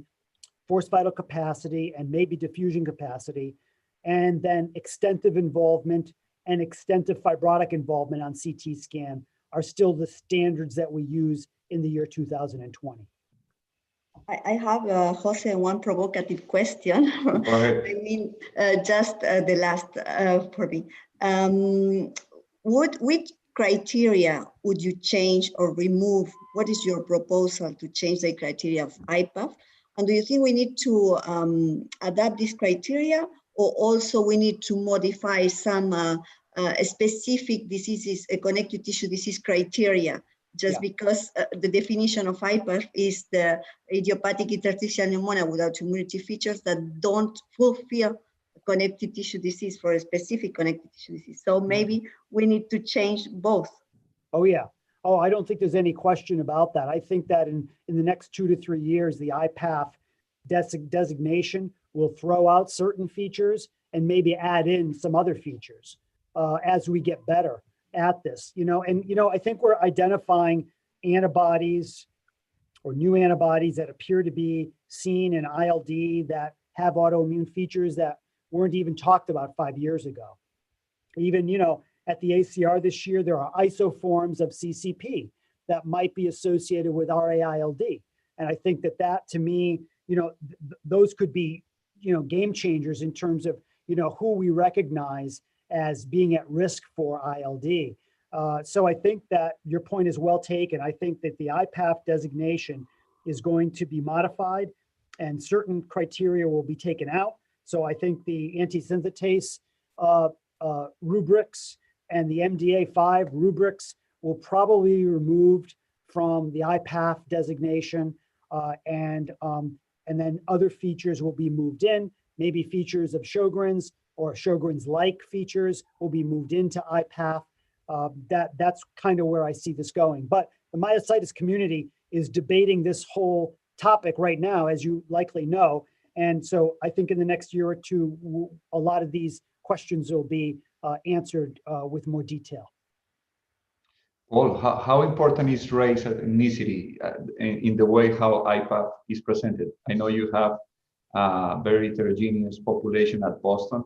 So how important is, because we read papers from Japan, and it's not the same, the clinical pattern or CT findings than African American or Hispanic. How important is in the definition of iPath or presentation, race and ethnicity? I don't, that's a good question. I think that, well, look, in the United States, I don't know about other countries, but, as soon as you go lower socioeconomic and people of color, you do worse. We know that in scleroderma in this country. We know that in lupus in this country. And we have not studied that with any degree of detail with iPath in our country in terms of race and socioeconomic features. There is a move afoot in the ACR to do that, incorporate that kind of information into our studies. And I think your point, Jose, is well taken. If you look at all the retrospective studies done in iPath, the identification of race often either was not mentioned or the numbers were exceedingly small. So we need a lot more data in that regard. But I'm afraid I think I know what I'm going to find. And it's not going to be good, but that's all I can say, for now. We have a short question about how often do you test autoantibodies during the follow-up? Oh, in follow-up. Oh, so you mean, so iPath identified, and then you treat the patient, for example, and then what do you do in terms of antibodies? Is that kind of the question? Yeah. Yeah. exactly is when do you repeat the autoantibody test in patients with iPath follow-up? Yeah. So I think that we don't do a lot of that. We don't do a lot of repeating. I think we use them mostly for diagnosis. I know there's some groups that follow MDA5 antibody titers, especially when they give them Rituxan, you know, and they feel that if the antibody titer is suppressed, those patients do better. I don't know whether that is just Rituxan getting rid of antibodies and that has no prognosis or not, but by and large, for the antibodies that we use them predominantly for diagnosis and not necessarily for follow-up. But I'd be curious to see if other people do differently. Okay, Paul, we can still hear asking and asking, but it's late, so we don't want to abuse you. So we really enjoy. I think we must having you every year here in this forum. So hopefully in person next year or next events like this. I think we really enjoy your talk. And thank you again for your kind lecture. It was a great pleasure, and I look forward to working or interacting with you in the future. And you had a terrific lineup for this conference, and I look forward to seeing you again soon. Thank you. So I think we move forward. I give the pass to my colleagues, Fernanda, Jacobo, and Gerard, and you can close the meeting right now. Thank you. Appreciate. Claudia, gracias.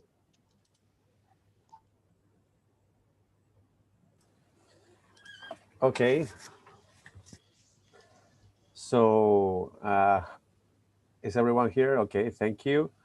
Sergio, Fernanda, Gerard, okay. And Jose, so, well, I think that it's been an amazing conference. So we have enjoyed a lot these 3 days. So, well, as I haven't talked too much these 3 days, I'm going to talk a bit now and try to have this opportunity of having a mic. Thank you. So, and then my colleagues, I also pass the ball to my colleagues. So, first of all, I want to thank everyone, all the participants. I want to thank to all the moderators, all the participants, and also all the people that in these hard days that we were here fighting with COVID. So we are, I know it's really an effort to be connected and to be there in the following these sessions that we have to say that many people have connected. And I see that, for example, the first session now, after 2 days, we have like almost 500 visualizations of the first. So although this is the new things of doing that online, that many people that could not connect in the moment, so we can see they can see it later.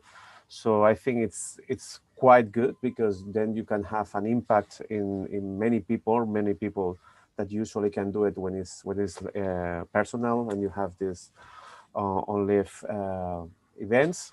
So I think it's very interesting. I think that in this year we did a second step.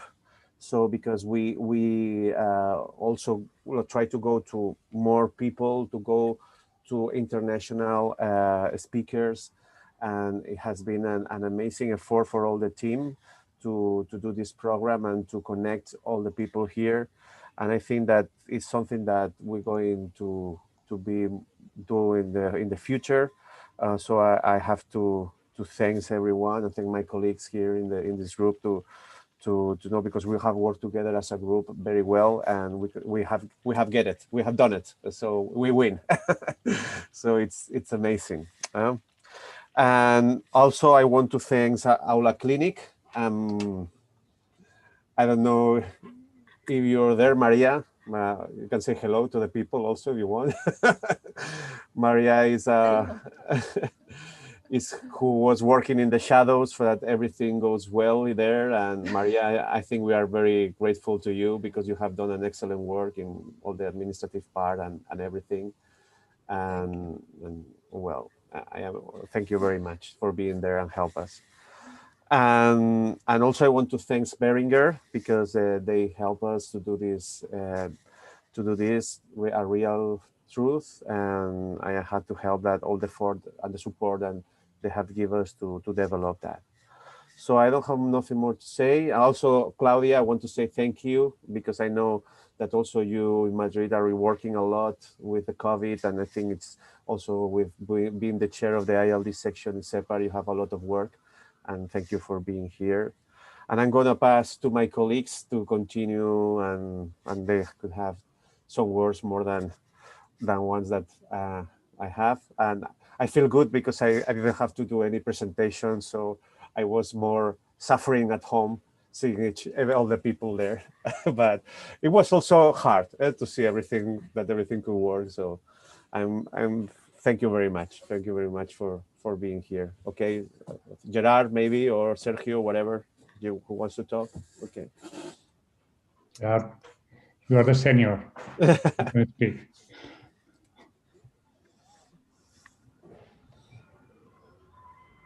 Bueno, solo quería decir que muchas gracias a todos, muchas gracias a María. Cuando nos reunimos la primera vez con Sergio, Fernanda y Jacobo y José y nos cruzamos los mails, la verdad es que enseguida nos pusimos de acuerdo, tanto para los moderadores como para los ponentes, y yo creo que el nivel ha sido muy bueno, ¿no? Desde el primer día quisimos darle un aire multidisciplinar a la jornada, yo creo que lo hemos conseguido, y la verdad es que, bueno, creo que la tercera jornada ha sido un poquito la guinda del pastel, ¿no? De manera que muchísimas gracias a todos y enhorabuena, y seguro que nos vemos el año que viene.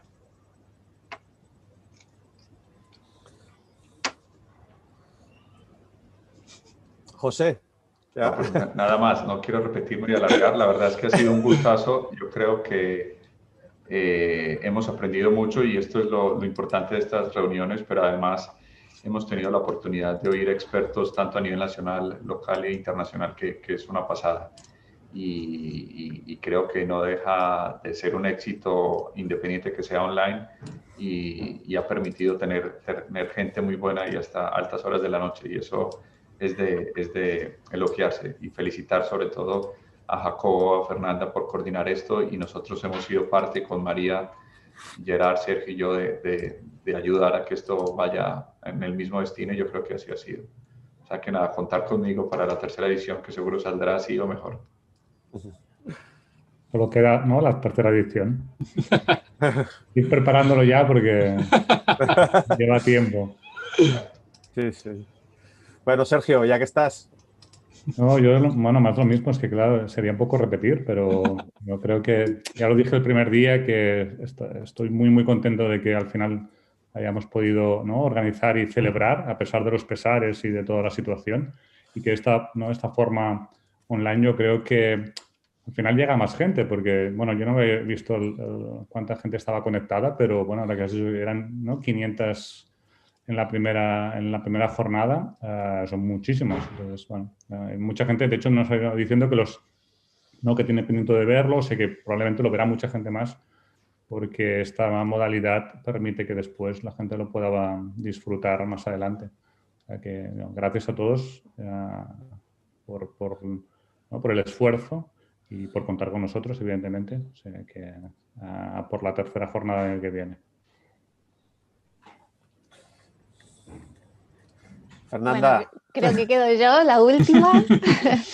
No quiero repetir más. Haznos llorar. Sí, no, simplemente agradecer a todos, especialmente a Jacobo, que aunque no se ve en la cámara, ha sido muchos meses de trabajo, así que un gran esfuerzo y lo has logrado. Y dar las gracias también a todos los que han estado ahí haciendo preguntas, porque la verdad es que hemos aprendido todos mucho. Sin esas discusiones esto no hubiera sido posible, así que muchísimas gracias a todos por estar aquí. Ya por la siguiente. Muy bien, pues Fernanda, muchas gracias. Yo creo que con esto ya damos finalizado y nos vamos a ver a la siguiente. Hemos aprendido mucho y de eso se trata, de que continuemos aprendiendo, trabajando juntos. y colaborando y haciendo cosas en el futuro que sean provechosas desde el punto de vista científico, personal y etcétera, ¿no? Un abrazo a todos y nos vemos. Muy bien.